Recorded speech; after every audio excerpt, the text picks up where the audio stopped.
કોઈ વસ્તુનું જ્ઞાન ના થાય, વૃક્ષને જાણતા હો તો બીજા એક વસ્તુનું જાણવાથી બીજાનું જ્ઞાન ના થાય. જ્યારે છાંદોગ્ય ઉપનિષદમાં કહે છે કે માટીને જાણવાથી ઘડાનું જ્ઞાન થઈ જાય. એવું કહે છે મને બંને જ્યારે એક હોય ત્યારે, તો બંને માટી ને ઘડો એક જ હોય તો પછી એને ઘડો કેમ કહો છો? માટી એવું નામ કેમ નથી કહેતા?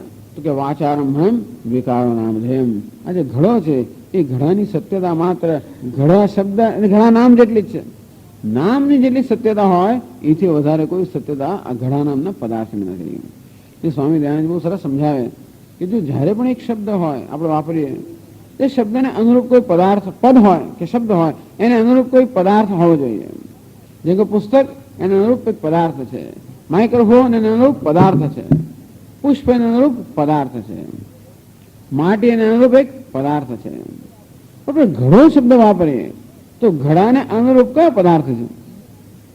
તો કારો આ ઘડો છે તો આ તો માટી છે, જેને સ્પર્શ કરીએ છીએ માટી છે, જેને હાથમાં ઉંચકીએ છીએ પણ માટી છે, અને આ તો માટી છે. એટલે માટી શબ્દને અનુરૂપ પદાર્થ ત્યાં છે, પણ ઘડો એ શબ્દને અનુરૂપ પદાર્થ ત્યાં છે ત્યાં સુધી માટી. અંતેથી એ માટીને ધારો કે લઈ લેવામાં આવે તો ઘડો નામની કોઈ વસ્તુ ત્યાં આગળ રહેતી નથી. અંતેથી ઘડો શબ્દ વાપરી શકાય, પણ આપણે કોને ઘડો કહીએ છીએ? માટીને જ ઘડો તો માટીને ઘડો કહેવાની શું જરૂર? માટી જ કેમ નથી કહેતા? તો કે નહીં, એને એક નામરૂપ છે, એની ઉપયોગિતા છે. એટલા માટે નામરૂપ સમાખ્યા, એ ઘડાનું એક નામ છે, એક રૂપ છે, એનો એક ઉપયોગ પણ છે. એ ક્યાં છે? માટી નામના તત્વને ઘડામાંથી લઈ લેવામાં આવે તો પછી નામ ક્યાં છે, રૂપ ક્યાં છે, એનો ઉપયોગ ક્યાં છે? ખરેખર એ ત્યાં નથી, એ તો અહીં છે. અર્થાત આ બધી વસ્તુઓ આપણા મનની કલ્પના જ છે. છેવટે આપણે ભલે એને ઘડો કહેતા હોઈએ પણ એ ઘડાનું કોઈ વાસ્તવિક ભૌતિક અસ્તિત્વ નથી. એનું અસ્તિત્વ કેવું છે? પ્રાતિભાષિક, અર્થાત એક કલ્પિત અસ્તિત્વ છે. આવું કહીને વેદાંતિઓ ખુશ થઈ જાય કે આ ઘડો કેવો છે? મિથ્યા છે. માટી શું છે? સત્ય છે. અર્થાત જે પદાર્થ, જે નામને અનુરૂપ પદાર્થો એ જ સત્ય હોય, જે આપણે નામ દેતા હોઈએ પણ અનુરૂપ કશું હોય ને એને શું કહેવાય? મિથ્યા. તો સત્ય માટી શું છે? સત્ય છે. મૃત્તિકા એત્યેવ સત્યમ, માટી શું છે? સત્ય છે. ઘડો મિથ્યા છે, કારણ કે ઘડો એવો શબ્દ વાપરી છે પણ એ શબ્દને અનુરૂપ ત્યાં પદાર્થ છે જ નહીં. તો જેમ ઘડો મિથ્યા છે અને માટી સત્ય છે, એમ સમગ્ર જગત કેવું છે? મિથ્યા. જે વસ્તુ ઘડાને લાગુ પડે એ જગતના બધા પદાર્થોને લાગુ પડે. ઘડો શું છે? એક નામરૂપ છે, અને નામ રૂપાત્મક જે કોઈ પદાર્થ હોય એને આ જ નિયમ લાગુ પડે. વાચારંભણમ વિકારો નામ એમ એ શંકરાચાર્યજી વારંવાર આ વસ્તુનો જ ઉદ્ધૃત કરતા હોય છે. જ્યાં પણ વિકાર હોય, જ્યાં પણ કાર્ય હોય, જ્યાં પણ પરિવર્તનશીલતા હોય, જ્યાં પણ ક્ષણભંગુરતા હોય, સમજવું. જ્યાં પણ નામરૂપ હોય સમજવું કે મિથ્યા છે. પણ જ્યાં પણ મિથ્યા હોય ત્યાં સત્ય હોવું જ જોઈએ. સત્યના આધાર વગર મિથ્યા ક્યારેય ટકી શકે નહીં. એક એ વસ્તુ સારી છે, જ્યાં પણ મિથ્યા હોય ત્યાં સત્ય હોવું જોઈએ. ટૂંકમાં આપણે માત્ર આપણી મનની દ્રષ્ટિને કેળવવાની જરૂર છે. મિથ્યા સુધી મિથ્યા પર આપણી દ્રષ્ટિ કેળવાયેલી છે ખરી, પણ એને બદલીને આપણે એનું અધિષ્ઠાન જો સત્ય પર કેળવીએ તો મિથ્યા આપણને સત્યનું નિદર્શન કરનારું નીવડે ને. છેવટે મિથ્યા ખરેખર સત્યનું સૂચન કરે છે, સત્ય તરફ આપણું ધ્યાન દોરી જાય છે. બસ એટલો જ આ જગતનો ઉપયોગ છે. જગતનો ઉપયોગ શું છે? કોઈ રીતે કેવી રીતે સત્ય તરફ આપણું ધ્યાન દોરવું. અંતેથી મિથ્યામાં માથાકૂટ કર્યા કરીએ, માથાફોડ કરીએ, 2, 4, 5, 10 શું કહેવાય ફટકાઓ ખાઈએ. એ શેના માટે? જેથી કોઈક રીતે આપણું સત્ય તરફ ધ્યાન જાય. બસ એક જ આનો હેતુ છે. ભગવાન એક ખાઈ પીને પાછા પડે છે કે કઈ રીતે આ માણસોને સત્યનું જ્ઞાન થાય. અંતેથી આપણે શાસ્ત્રોનું શ્રવણ નહીં કરીએ તો પણ જીવનની અંદર પણ એવા અનુભવ કરાવશે કે કોઈ ને કોઈ રીતે આપણે પછી એમાંથી વિચારતા થઈએ. અને એ રીતે મિથ્યાનો એક જ હેતુ છે, અને તે અનુષ્ઠાન જે સત્ય છે એ સત્યનું કોઈક રીતે ઝાંખી કરાવે. એટલે કે જગત બ્રહ્મ વાચારંભમ વિકારો નામ એમ. અંતેથી આ જે નામ રૂપાત્મક જગત છે, તેથી જેવી રીતે ઘડાના તત્વને સમજવાનો પ્રયત્ન કરીએ તો માટીથી અન્ય કાંઈ નથી એવું આપણે સમજી શકીએ. તેમ કોઈ પદાર્થને સમજવાનો પ્રયત્ન કરશું તો ઘણીવાર આપણે જે ચર્ચા કરીએ છીએ દરેક પદાર્થ છેવટે અસ્થિ, ભાતિ અને પ્રિય અન્ય કાંઈ જ નથી.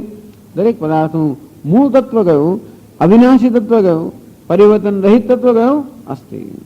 આમાં ફૂલ છે એની પાંખડો છૂટી કરી નાખો, ધારો કે રચના કરવી હોય અને ફૂલની પાંખડો છૂટી કરી નાખી તો ફૂલ તો નષ્ટ થઈ ગયું, અને છતાં અસ્થિ એ નષ્ટ થતું નથી. એ જ અસ્થિ અર્થાત એ જ અસ્તિત્વ એ જે ફૂલના રૂપમાં છે પછી પાંખડીના રૂપમાં છે. પાંખડીને પણ કદાચ છૂટી કરી નાખો, કંઈક તમારે પ્રયોગ કરવો હોય એને છૂટી કરી કરો તો પાંખડી પણ નષ્ટ થઈ જાય, તો પછી એના રેસાઓ હોય અસ્તિત્વ બીજા રૂપમાં છે. આમ અસ્તિત્વનો ક્યારેય પણ નાશ નથી શકે. જે રૂપમાં અસ્તિત્વ પ્રગટ થતું હોય, જે નામમાં અસ્તિત્વ પ્રગટ થતું હોય, એ નામ રૂપ ભલે નષ્ટ થયા કરતું હોય પણ અસ્તિત્વનો ક્યારેય પણ નાશ ન થાય. પણ સ્વામીજી આ ફૂલ જે છે એનું હટાવી લો તો અસ્તિત્વનો નાશ થઈ ગયો કે નહીં? આ ફૂલના ટુકડા કરો તો એમ કહેવાય કે અસ્તિત્વ ભિન્ન ભિન્ન રૂપમાં આવતું હોય, પણ ફૂલને જ લઈ લઉં તો અસ્તિત્વ જતું રહે કે નહીં?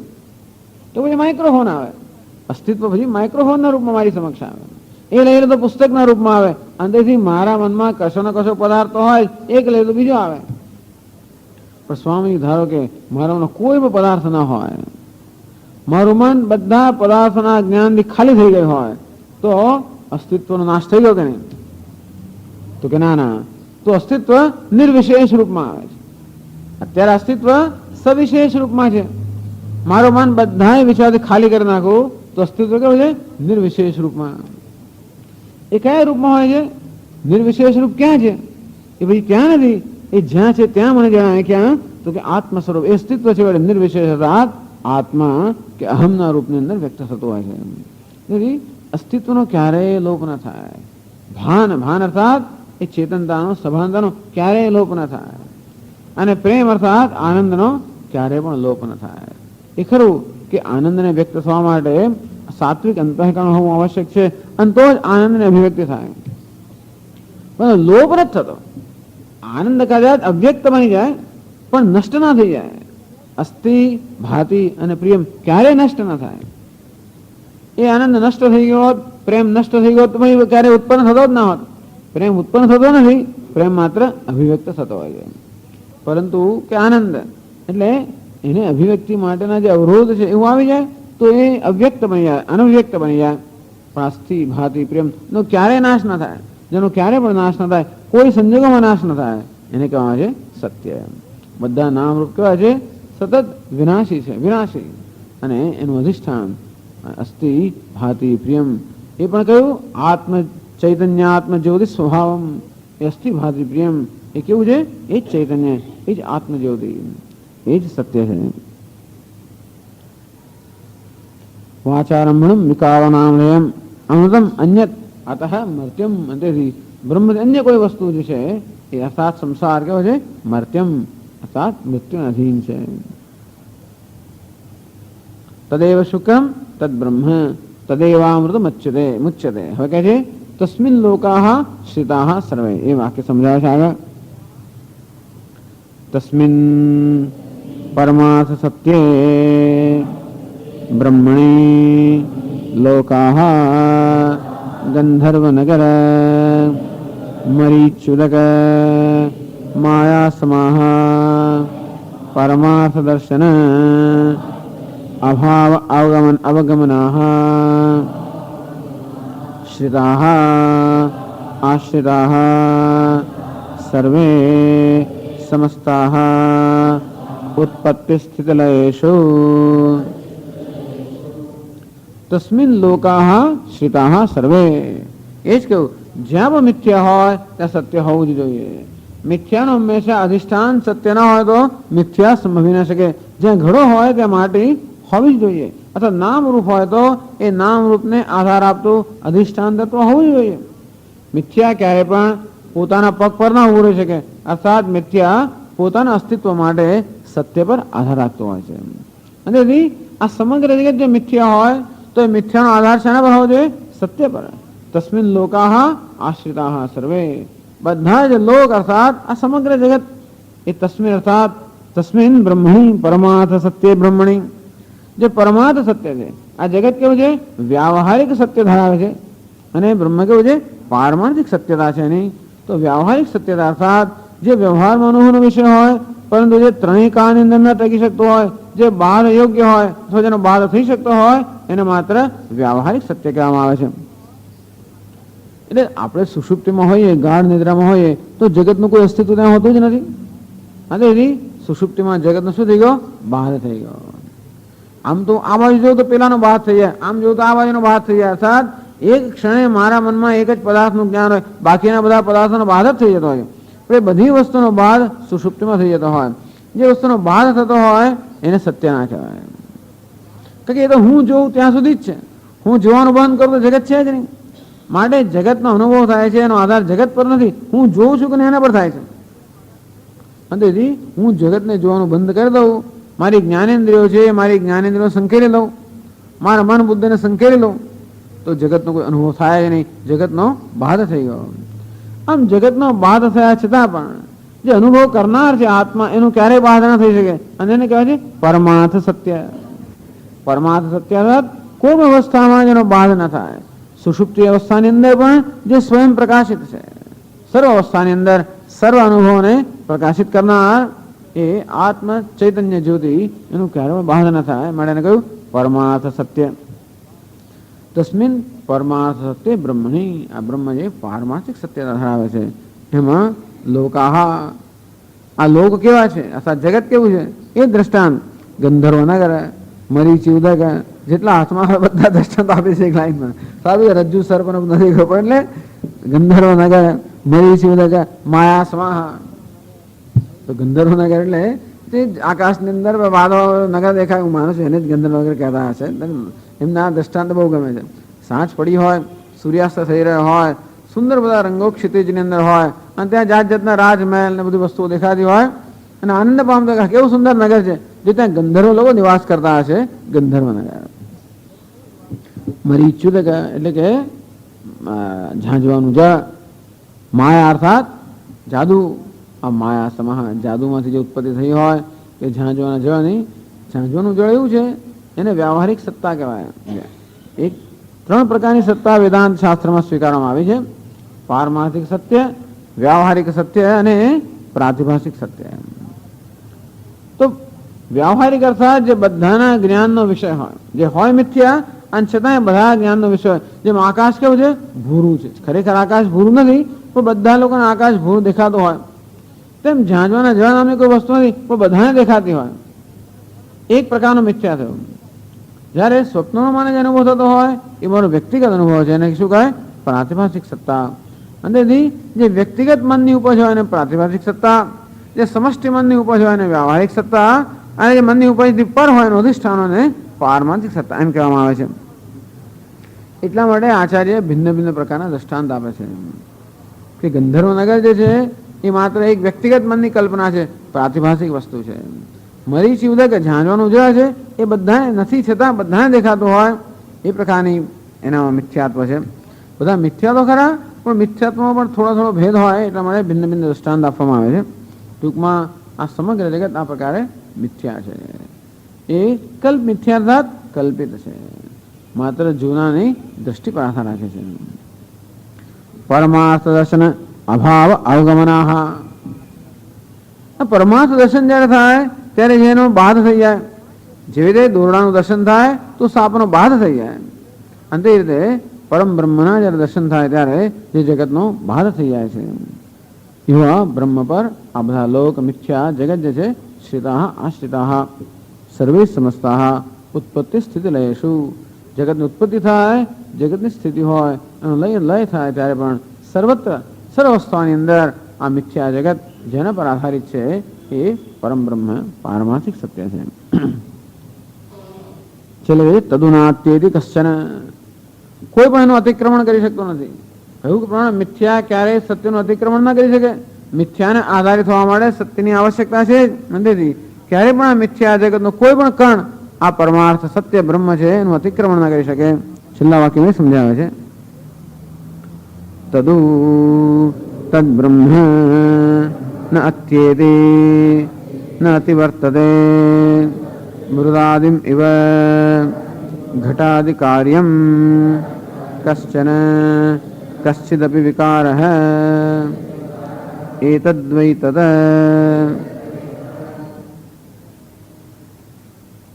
આ તો આગળ આવી ગયું છે વાક્ય તદુ ના અત્યેતિ કશ્ચન, તદ એટલે કે તદ બ્રહ્મ ન અત્યેતિ નથી વર્તતે કશ્ચન કશ્ચિત અપી, એવું કંઈ જ નથી જે બ્રહ્મનું અતિક્રમણ કરી શકે, એવું કંઈ પણ નથી જે બ્રહ્મથી ભિન્ન થઈ શકે, વિભક્ત થઈ શકે, બ્રહ્મથી છૂટું પડી શકે, બ્રહ્મને છોડીને જઈ શકે એવી કોઈ વસ્તુ જ નથી. મૃદાદિવ ઘટાદિ કાર્યમ, જેમ ઘટ વગેરે જે માટીમાંથી બનેલા છે એ ઘડો ક્યારેય પણ માટીનું અતિક્રમણ ન કરી શકે. ગમે ત્યાં ભાગે તો પણ માટીથી દૂર ન જઈ શકે. ઘડો ગમે એટલે ધમપછાડા કરે, તૂટે ફૂટે ગમે તે કરતા પણ ક્યારેય માટીથી દૂર ન જઈ શકે, માટીનું અતિક્રમણ ના કરે. માટી કેવું છે? સત્ય છે. આમ ઘડો જેનું અસ્તિત્વ માટી પર જ આધારિત છે એ ક્યારેય માટીનું અતિક્રમણ ના કરી શકે. એમ જગતનો કોઈ પદાર્થ ક્યારેય આ પરમાત્માનું અતિક્રમણ ના કરી શકે. ટૂંકમાં બધી વસ્તુ કલ્પિત હોવાને કારણે પરમાત્મા એ સત્ય અધિષ્ઠાન છે અને જગત કેવું છે? કલ્પિત છે. એટલા માટે જ્યાં પણ જગત છે ત્યાં પરમાત્મા છે જ, જ્યાં પણ ઘડો છે ત્યાં માટી જેમ છે તે રીતે જ્યાં પણ નામ રૂપાત્મક જગત છે, જો કોઈ અવસ્થામાં હોય એ અવસ્થામાં પરમાત્મા તો છે જ. અને એટલા જ માટે નામ રૂપની પૂજા કરતા હોઈએ તો એ પરમાત્માની પૂજા થઈ જાય. આપણે ન જાણતા હોઈએ તો પણ કોઈ પણ નામ રૂપની પૂજા કરીએ તો પણ પરમાત્મા, નામ રૂપ શું છે? એ પરમાત્માની અભિવ્યક્તિ માટેનું માધ્યમ. પરમાત્મા વ્યક્ત છે, એ ક્યારેય પણ દ્રષ્ટિગોચર ન થઈ શકે, ક્યારેય જ્ઞાનેન્દ્રિયોનો વિષય ન થઈ શકે, ક્યારે મન બુદ્ધિનો પ્રત્યક્ષ વિષય ન થઈ શકે. અને એટલા જ માટે આપણે પૂજા કરવાનું કહેવામાં આવે છે એ કોઈ નામ રૂપની પૂજા કરવાનું કહેવામાં આવે છે, અથવા જગતની સેવા કરવાનું કહેવામાં આવતું હોય પણ અભિવ્યક્ત જગતની, કારણ કે એ નામ રૂપ જ્યાં છે તેનું અધિષ્ઠાન પરમાત્મા છે જ. એ નામ રૂપ એની અભિવ્યક્તિ માટેનું એક માધ્યમ છે અને એ દ્વારા એની પરોક્ષ રીતે પૂજા થતી હોય અને છેવટે પરોક્ષ જે ઉપાસના થતી હોય એ છેવટે પ્રત્યક્ષ જ્ઞાન માટેનું સાધન બને.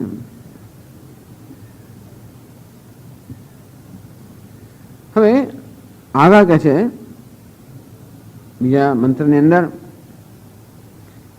ભિન્ન ભિન્ન પ્રકારની દલીલો કરવામાં આવે છે. હવે આ ગ્રંથની નો ઉપસંહાર થઈ રહ્યો છે, એટલે જે વિચારો પહેલા દર્શાવવામાં આવેલા એ અથવા જે કંઈ રહી ગયું હોય એ બધી વસ્તુઓ હવે ધીમે ધીમે એ બધી વસ્તુની ચર્ચા કરી લેવામાં આવે છે. તો બીજા મંત્રના પ્રારંભમાં આ પ્રકારની ચર્ચા છે. આનંદગીરી પણ કહે છે તમારા ગ્રંથની અંદર 115 પાના પર, કાર્યસ્ય શૂન્યતા પર્યંતમ નષ્ટસ્ય અસત્વપૂર્વકમેવ જન્મ તતઃ નાસ્તિ મૂલમિતિ શંકતે. કોઈક લોકો એમ કહે છે કે કોઈ પણ પદાર્થ હોય એ પદાર્થ આપણે વિભાગ કરતા જ જઈએ અને છેલ્લા પદાર્થ નષ્ટ થઈ જાય છે.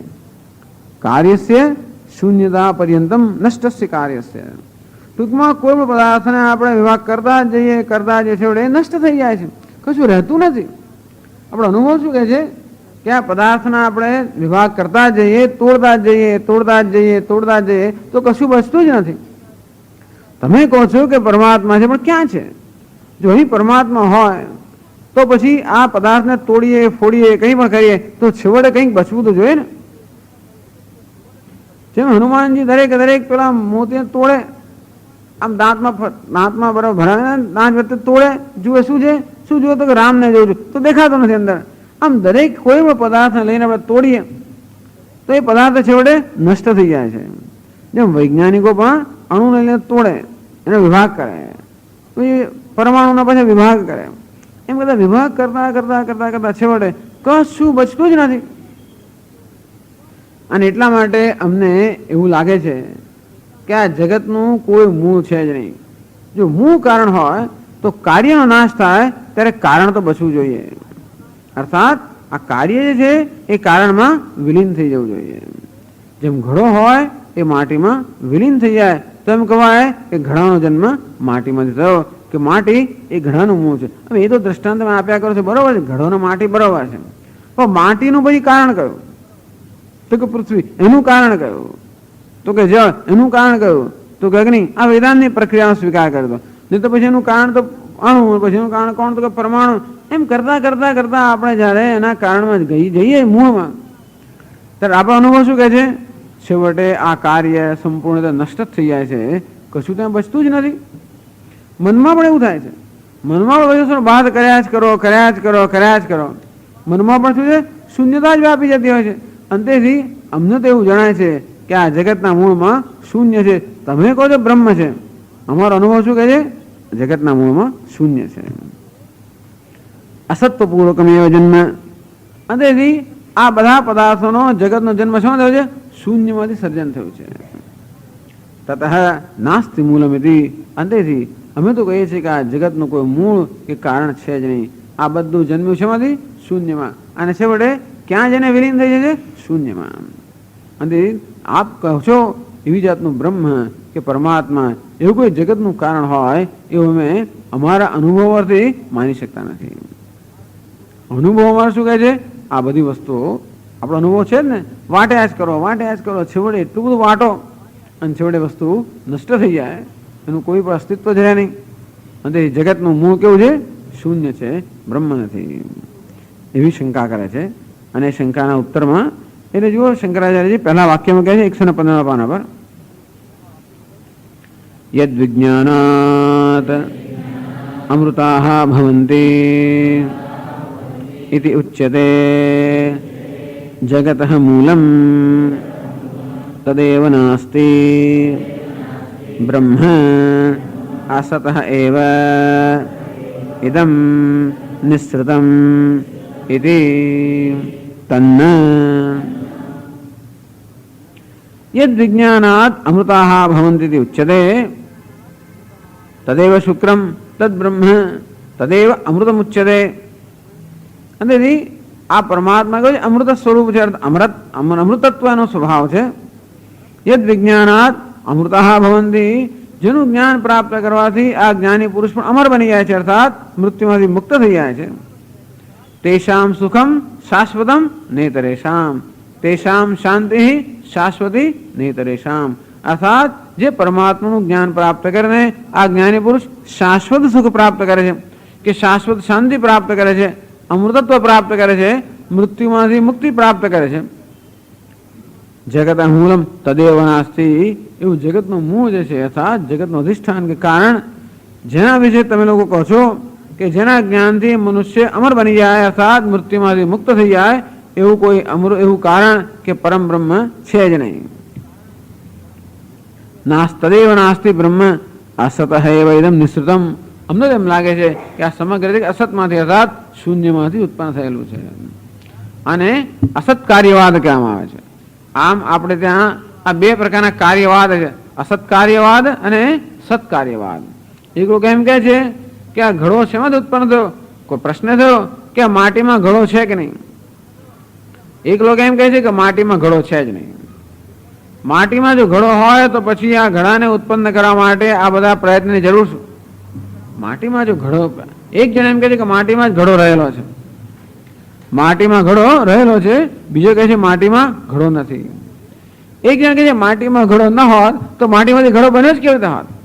અને માટે માટીમાં ઘડો રહેલો છે. પેલો કે માટીમાં ઘડો તો દેખાય છે ક્યાં? માટે નથી રહેલો. તો પછી કહે છે કે માટીમાં ઘડો જો રહેલો જ હોત તો પછી ધારો કે નથી દેખાતો, અવ્યક્ત અવસ્થામાં રહેલો છે, તોય પણ માટીમાં ઘડો જો હોત જ તો શા માટે પછી આ ઘડાને બનાવવા માટે આટલો બધો પ્રયત્ન શું કરવો પડે હોત? ચાકડો લાવો ના લાવો, જો માટીમાં ઘડો હોત તો એને ઉત્પન્ન કરવા માટે કોઈ પ્રયત્ન કરવો જ ના પડે હોત. આટલો બધો પ્રયત્ન કર્યા પછી ઘડો ઉત્પન્ન થાય છે, એ જ બતાવે છે કે માટીમાં ઘડો નથી. અને અસત કાર્યવાદ અર્થાત કારણની અંદર કાર્યનું કોઈ અસ્તિત્વ નથી. વાત તો બરોબર જ છે. જો માટીમાં ઘડો હોય તો શું કામ આ બધી માથાકૂટ કરવી પડે? અલંકાર સુવર્ણમાં હોય તો આપણે આ મજૂરી તો કેટલી ખર્ચવી પડે છે. આ ધારો કે વસ્ત્ર સૂતરમાં હોત એટલે આ બધાની જરૂર ના પડે, તો બધી ફેક્ટરી કશાની જરૂર ના પડે. આ બધું છે એ જ બતાવે છે કે આ કાર્ય કારણમાં નથી. તો સાંખ્ય લોકો શું કહે અને વેદાંતિન લોકો પણ આમાં સાંખ્યનો સ્વીકાર કરે છે કે ખરેખર કાર્ય કારણમાં છે. કેવું છે? અવ્યક્ત છે. તો પેલા લોકો પૂછે નૈયાયિક લોકો કે ધારો કે આ અવ્યક્ત રૂપે હોય આ કાર્ય, તો શા માટે તમારે આ બધો પ્રયત્ન કરવો પડે છે? તો વેદાંતિ લોકો શું કહે કે અમે ખરેખર કોઈ કાર્યને ઉત્પન્ન કરવાનો પ્રયત્ન નથી કરતા, અમે તો માત્ર કાર્ય જે અવ્યક્ત છે એને વ્યક્ત કરવા માટે જ પ્રયત્ન કરીએ છીએ. ટૂંકમાં એવું નથી કોઈ નવું કાર્ય ઘડો ઉત્પન્ન થયા નથી કરતા, ઘડો જે અવ્યક્ત છે એને માત્ર વ્યક્ત બનાવવા માટે જ આ બધો પ્રયત્ન છે. અને તેથી આ ઘડો માટીમાં રહેલો છે. જો તમે એમ કહેતા હો કે આ ઘડો માટીમાં નથી અને જે ઘડો છે અત્યંત કેવો છે જેને ઘડાનો અસ્તિત્વ જ નથી એવો ઘડો ઉત્પન્ન થયો હોય તો તમે માટી શું કામ લો છો? ઘડો હોય જ નહીં માટીમાં અને ઘડો ઉત્પન્ન કરતા હો તો તમે પછી આ કપડામાંથી ઘડો ઉત્પન્ન કરો કે નહીં? તો કે ના, ઘડાને ઉત્પન્ન કરવા માટે માટી તરફ જ તમે દોડો છો. એવું કેમ? તમે પણ જાણો છો કે આમાંથી જ ઘડો ઉત્પન્ન થઈ શકે, બીજામાંથી નહીં. ઘડો ઉત્પન્ન કરવા માટે બીજો કોઈ પદાર્થ કોઈ નથી લેતું, લોટ નથી લેતું, કપડું નથી લેતું, આ બધા પદાર્થ પાણી નથી લેતું. કેમ? કોઈક રીતે તમે જાણો છો કે એમાં ઘડો નથી અને માટી તરફ તમે દોડો છો, કોઈક તમે જાણો છો કે આમાં ઘડો છે. તમે અવ્યક્ત રીતે ઘડાના દર્શન કરો છો માટે જ હંમેશા ઘડાની ઉત્પત્તિ કરવા માટે હંમેશા માટીનો આશ્રય લો છો. રોટલી બનાવી હોય તો પછી તમે માટીમાંથી બનાવો છો. રોટલી હોય જ નહીં લોટની અંદર, લોટમાં રોટલીનું અસ્તિત્વ ના જ હોય તો પછી માટીમાંથી રોટલી બની શકે? પણ નહીં, રોટલી બનાવી હોય તો તમે હંમેશા ના હોય તો બજારમાં જઈને લઈ આવો છો. આટલી માટી પડી ચારે બાજુ, જરા એક દાડો એમાંથી બનાવ્યો હતો કે નહીં? નહીં, ક્યાંય કેટલો પ્રયત્ન કરીને લોટ લઈ આવો. એ જ બતાવે છે કે આ રોટલી લોટમાં છે તો છે જ, પણ તમને એનું જ્ઞાન પણ છે. તેથી આ જે પ્રયત્ન થાય છે એ પ્રયત્ન કોઈ કાર્ય જે અસ્તિત્વ નથી એવા કાર્યને ઉત્પન્ન કરવામાં નહીં, પરંતુ જે કાર્ય અવ્યક્ત અવસ્થામાં છે એને માત્ર અભિવ્યક્ત કરવામાં જ આ પ્રયત્ન છે. આવું વેદાંતિ લોકો કહે છે. અને તેથી કાર્યમાંથી કાર્ય છે માટે કારણ હોવું જોઈએ. અવ્યક્ત જગત છે માટે અવ્યક્ત બ્રહ્મ હોવું જ જોઈએ. એ રીતે ઉત્તર આપવામાં છે આ બીજા મંત્રમાં. શંકરાચાર્ય સમજાવે છે કે બીજો મંત્ર આ પ્રકારના શૂન્યવાદના પ્રશ્ન ઉત્તરમાં છે. એટલે આપણે જીવનમાં ઘણી વાર નિરાશ થાય, ભગવાન છે જ ક્યાં? આવો ભગવાન આવો કેવો હોય? આવું દુઃખ શા માટે આપ્યું? આવી પીડા શા માટે આપી? આવો શોક શા માટે આવ્યો? આવો સંઘર્ષ શું કામ આવ્યો? વરસાદ આવ્યો તો આવો શું કામ આપ્યો? આટલા વર્ષો જે વરસાદ પડ્યો ત્યારે 12 વર્ષે વરસાદ પડ્યો તો એવો પડ્યો કે આટલું 350 કરોડ કેટલા કરોડ નુકસાન કરી નાખ્યું. અમારા બેસમાં પાણી ભરાઈ ગયું, અમારા ઘરમાં આમ થઈ ગયું, ઉપરથી પાણી આટલી બધી દુઃખ આપ્યું, અમારા બધા ઝાડ પાન ખરાબ થઈ ગયા વગેરે વગેરે. એટલે આપણે ભગવાન છે જ ક્યાં? કોઈ ન્યાય ક્યાં છે? તો કે નહીં, આ બધા અન્યાય વચ્ચે પણ, બધા દેખાતા શોક વચ્ચે પણ, દુઃખ વચ્ચે પણ એ છે. આમ આપણા જીવનમાં કહેવામાં આવે છે આપણને ઘડાને માટીમાં કશો રસ નથી. ઘડ માટી છે કે નહીં, આપણને રસ શેમાં છે? આ જીવનમાં કોઈ પ્રકારની આશા રખાય કે નહીં? આવા જે અનુભવ આપણે સતત થઈ રહ્યા છે સંઘર્ષમાં, કોઈ પ્રકારની જીવનમાં આશા છે કે નહીં? સત્ય નામની કોઈ વસ્તુ છે? બધે જોતા અસત્યના દર્શન થતા હોય, બધે જોતા અસત્યનો જાણે વિજય થતો હોય, સત્ય નામની વસ્તુ છે કે નહીં? પેલા કે સત્ય નામની વસ્તુ નથી, અને શૂન્યવાદ જ કહેવાય. અત્યારે જયારે આપણે ભલે ને આવા શૂન્યવાદની આપણે ચર્ચા ના કરીએ કે પણ આપણે જીવનની અંદર એમ કે સત્ય નામની વસ્તુ નથી, ન્યાય છે જ નહીં સ્વામીજી, પ્રામાણિકતા છે જ નહીં, ધર્મ નામની વસ્તુ નથી. એનો અર્થ એ હતો કે આપણે ખરેખર આડકતરી રીતે એ શૂન્યવાદનું સમર્થન કરી રહ્યા છે. આપણા અનુભવ એટલી નિરાશા જન્મી છે કે એમ લાગે કે સત્ય કે પ્રામાણિકતા કે ન્યાય નામની કોઈ વસ્તુ છે જ નહીં, બધે અન્યાય જ દેખાય છે. એટલે કે નહીં, એવું નથી. તન શું કહે છે? એવું નથી કે ન્યાય નથી, સત્ય નથી, પ્રામાણિકતા નથી, ધર્મ નથી, ઈશ્વર નથી. તન્ના એવું નથી. અર્થાત આ બધું છે. જે દેખાય છે એ જ એનો જ નિર્દેશ કરી રહ્યો છે. એને કેમ જોવું એના પર આધાર રાખે છે. અર્થાત આ જે જગતનો અનુભવ કરી રહ્યા છે એ અનુભવને કેમ મૂલવવા? અમુક રીતે મૂલવીએ અનુભવને તો એમ લાગે કે બસ જીવનમાં કોઈ પ્રકારની આશા છે જ નહીં. જ્યારે અમુક રીતે મૂલવીએ તો એમ લાગે કે નહીં, એ જ છે ને બીજું કાંઈ જ નથી. એ તો એમ કહે છે કે એવું નથી કે બ્રહ્મ છે, આ જગતનું મૂળ નહીં, બ્રહ્મ જ છે. છેવટે ત્યાં સુધી કહે છે બ્રહ્મ છે એટલું જ નહીં, પણ બ્રહ્મ જ છે. ન્યાય છે એટલું જ નહીં, ન્યાય જ છે. There is everywhere an order. Order અર્થાત ન્યાય કે નિયતિ. જગતમાં એ સિવાય કંઈ છે જ નહીં. બધી અપૂર્ણતા દેખાય તો વેદ શું કહે છે? પૂર્ણમદઃ પૂર્ણમિદમ. એ ઈશ્વર પણ પૂર્ણ છે, જગત પણ પૂર્ણ છે. એટલે કે એક દ્રષ્ટિ એવી છે કે બધું જ પૂર્ણ છે. બીજી દ્રષ્ટિ કેવી છે? બધું જ અપૂર્ણ છે. એક દ્રષ્ટિ કેવી છે? સર્વત્ર સત્ય છે. બીજી કઈ દ્રષ્ટિ છે? બધે અસત્ય જ છે, અપ્રામાણિકતા જ છે, અન્યાય જ છે, દુઃખ જ છે, શોક જ છે. એ પણ દ્રષ્ટિ છે. એ કેવી દ્રષ્ટિ છે? રજોગુણ અને તમોગુણમાંથી ઉત્પન્ન થયેલી દ્રષ્ટિ. બધે જ ન્યાય છે, બધે જ ઈશ્વર છે. એ દ્રષ્ટિ કેવી છે? સત્વમાંથી ઉત્પન્ન થયેલી દ્રષ્ટિ. અર્થાત અનુભવ તો એકના એક જ છે, અને છતાં પણ શાસ્ત્રની દ્રષ્ટિ આપણા કરતા અત્યંત ભિન્ન છે. અને તેથી આપણા અનુભવ હોવા છતાં પણ કહે છે કે નહીં, તદ બ્રહ્મ અસ્તિ, અર્થાત બ્રહ્મ નથી એવું નથી, બ્રહ્મ છે. એ છે કેમ નક્કી થાય? તમને ક્યાં ન્યાય દેખાયો? અમને બધે અન્યાય દેખાય છે, તમને ક્યાં ન્યાય દેખાયો? અમને અધર્મ દેખાય છે, તમને ક્યાં ધર્મ દેખાયો? તો બતાવે છે કે કેવી રીતે ન્યાય છે, કેવી રીતે નિયમ છે, કેવી રીતે ધર્મ છે. બીજા મંત્રમાં કહે છે યદિદં કિંચ જગત સર્વમ પ્રાણ એજતિ નિઃસૃતમ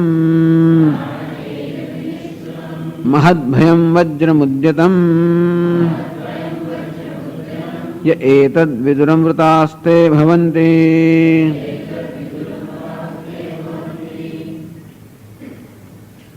યદિદં કિંચ, જે જગતમાં જે કંઈ પણ છે, ઇદમ કિંચ, જે કંઈ જગતમાં છે, અહીં કિંચ જગત અર્થાત જે કંઈ જગત છે તે સર્વમ પ્રાણે એજતિ નિઃસૃતમ. આ જગત જે એ જતી કંપન કરી રહ્યું છે, ચલન કરી રહ્યું છે, જગત તો સતત શ્વાસોશ્વાસ લઈ રહ્યું છે. એમાં જીવંતતા છે, એમાં સક્રિયતા છે, એમાં ગતિશીલતા છે. આ જગત કેવું છે? ગતિમાન, સક્રિય, સતત અનેક પ્રકારની પ્રવૃત્તિથી ધમધમતું આ જગત જે છે, પ્રવૃત્તિશીલ જગત છે. એ બધી પ્રવૃત્તિ ક્યાં છે? પ્રાણે. આ પ્રાણ અર્થાત પરમાત્મા છે. માટે આ જગત કેવું છે?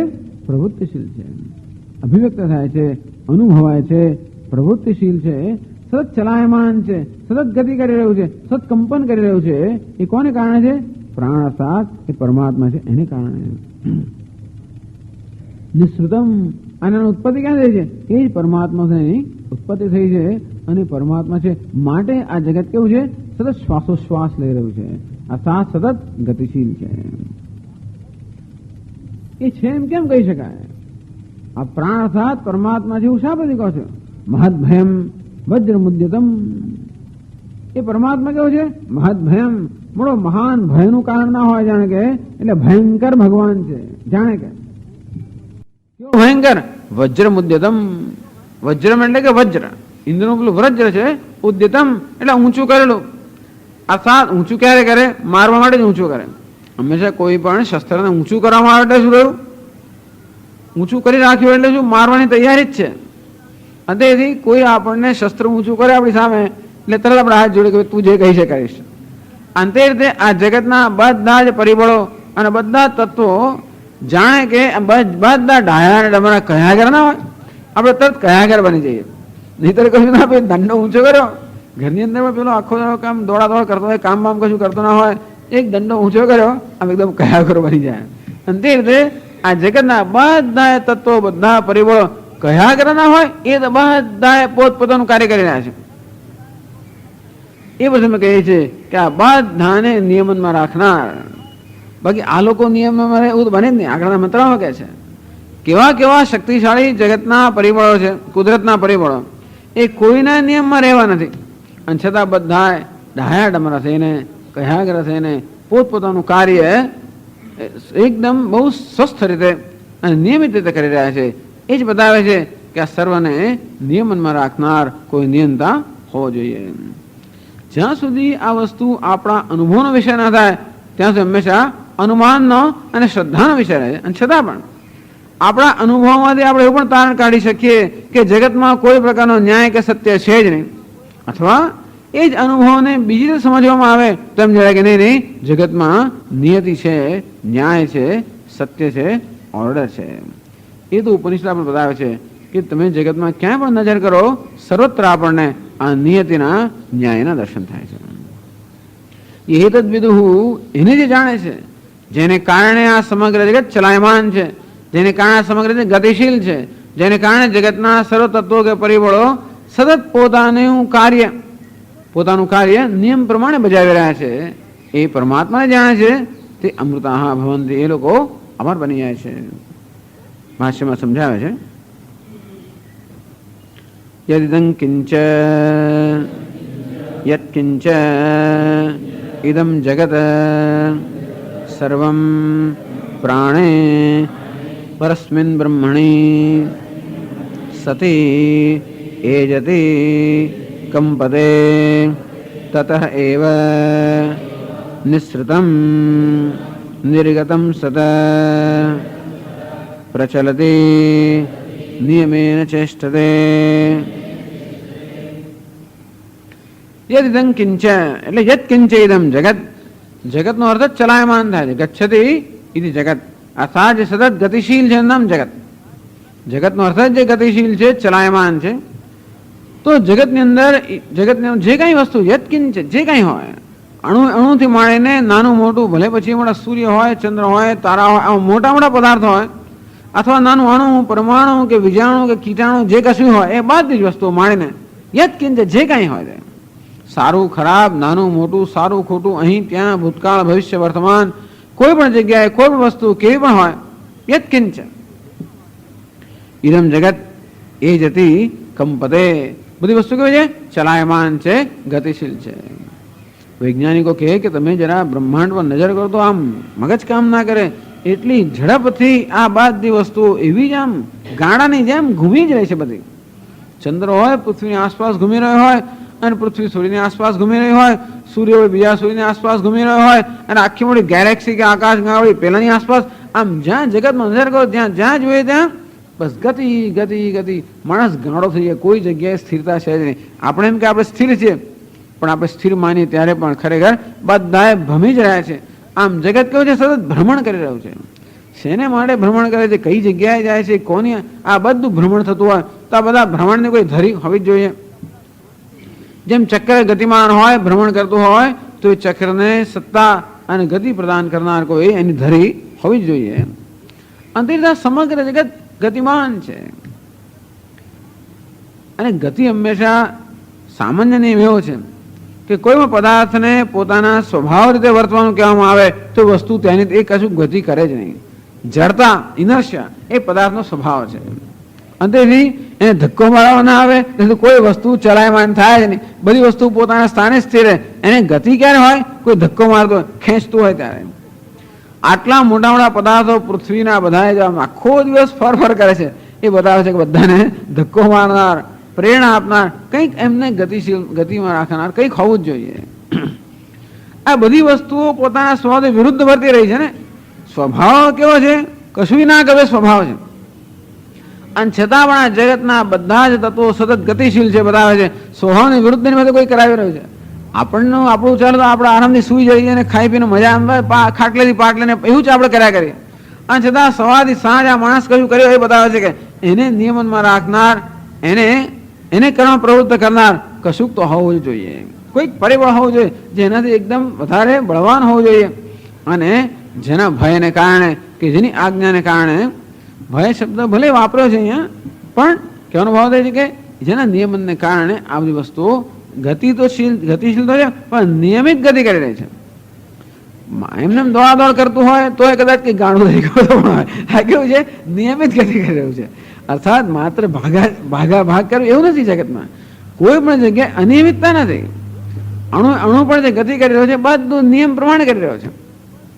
અને જો અવ્યવસ્થિત જો ભાગાભાગી હોત તો ચર્ચા કરવામાં આવી, કોઈ પણ જગ્યાએ ક્યાંય પણ વ્યવસ્થા જો ન હોત, તો આપણે કોઈ પણ નિયમ જો ન હોત તો જીવન આપણું ટકી જ ના શકે, અર્થાત જીવન આપણું ચાલી જ ના શકે. આ તો નિયમ છે કે પગ ઉઠાવીશું તો અમુક રીતે આવશે, આપણે આગળ ચાલી શકશું. આપણે નિયમો જાણીએ છીએ આપણે કે પાણી પીશું તો તરસ છીપશે, અને અનાજ ખાઈશું તો ખાવાનું ખાઈશું તો આપણી ભૂખ શમશે વગેરે. આ બધા નિયમો ચાલતા જ ના હોય. એક દાડો ભૂખ શમે ને બીજા દાડો જેમ ખાઈએ તો ભૂખ વધ્યા જ કરે. ધારો એવું થાય તો સ્વભાવ બદલાઈ ગયો અને ખાવું ને પછી ભૂખ વધ્યા જ કરે છે. એવું થાય છે, ઘણા લોકોને થાય છે. પણ એવું થાય તો આપણે ત્રાસી જ જઈએ. અને એટલે વસ્તુ જો પોતાનો સ્વભાવ બદલી નાખે તો શું થાય? એટલે કે વસ્તુના સ્વભાવની કોઈ પ્રકારની વ્યવસ્થા જો ન હોય તો ક્યારે પણ જીવન ચાલી જ ના શકે. આ જીવન ક્યારે ચાલી શકે છે? જગતમાં વ્યવસ્થા છે. માટે થોડીક અવ્યવસ્થા થાય એટલે આપણે માનીએ કે જગતમાં વ્યવસ્થા જ નથી. બહુ વ્યવસ્થા છે ઘણી વાર. એટલે ઘણા લોકો એમ નિરાશ થઈને કહે કે બસ આઈ એમ એ ફેલિયર, હું તો નિષ્ફળ છું. આ તો લોકો જ કે આ તો ફેલિયર, આ માણસ નિષ્ફળ છે. એટલે 50 જણ કે એટલે આ પણ માનવા જ મળે. એ માનતો તો હોય જ, અને બીજા 5-25 જણ કે એટલે નક્કી થયું કે આ નિષ્ફળ જ છે. સ્વામીજી કહે છે કે એકવાર હવે તો કોઈને ભોજન માટે ગયા છું, ડાઇનિંગ ટેબલ બેઠેલા બધા, અને કહેવામાં આવ્યું આજે ધીસ ઇઝ ફેલિયર, આ તો નિષ્ફળ છે. સ્વામી કે મેં પછી નિરીક્ષણ કર્યું કે નિષ્ફળ ક્યાં છે.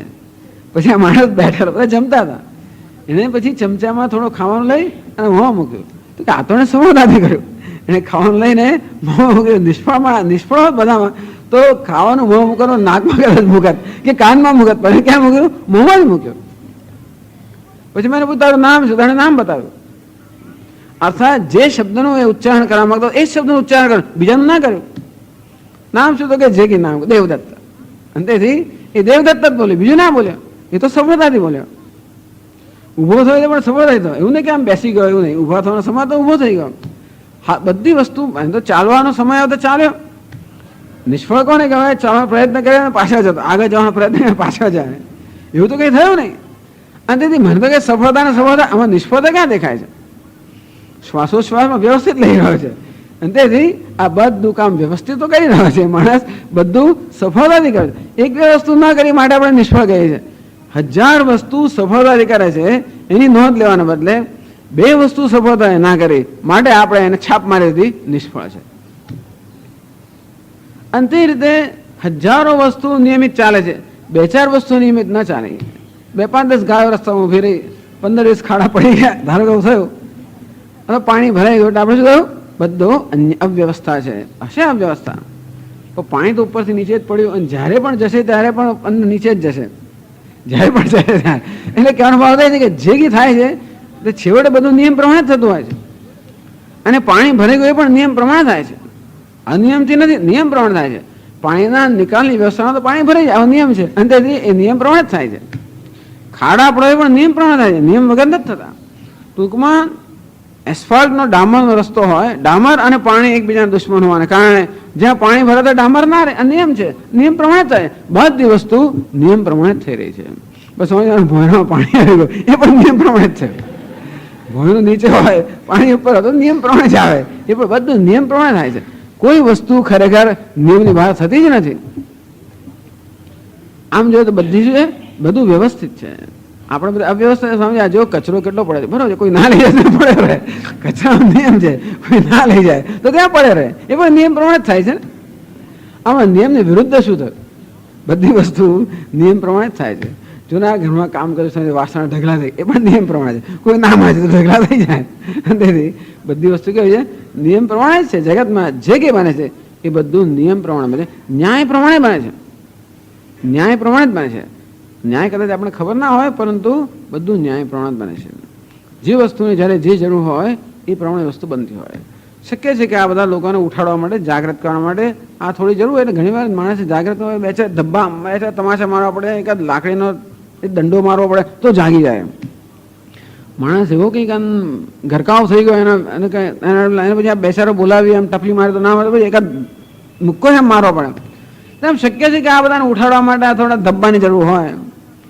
10-15 ખાડામાં 2-4 ગાડીઓ તૂટે, પછી એવો ક્રોધ આવે, પછી કંઈક એ લોકો કંઈક ચાલુ થાય અને કંઈક આને બધામાં પ્રયત્ન કરે. શક્ય છે કે આ એટલી બધું એટલો થમસ છે. સામાન્ય તો ગાય ઉભો તો આમથી આમ જતા રહે, ખાડાઓ તો આમથી આમ, કોઈ ચિંતા જ ના કરે. એવા માણસો એટલા ખાડા, એટલી ગાયો કે છે અમે ચિંતા કરવાની જરૂર પડે એમ કરીને કશુંક થાય.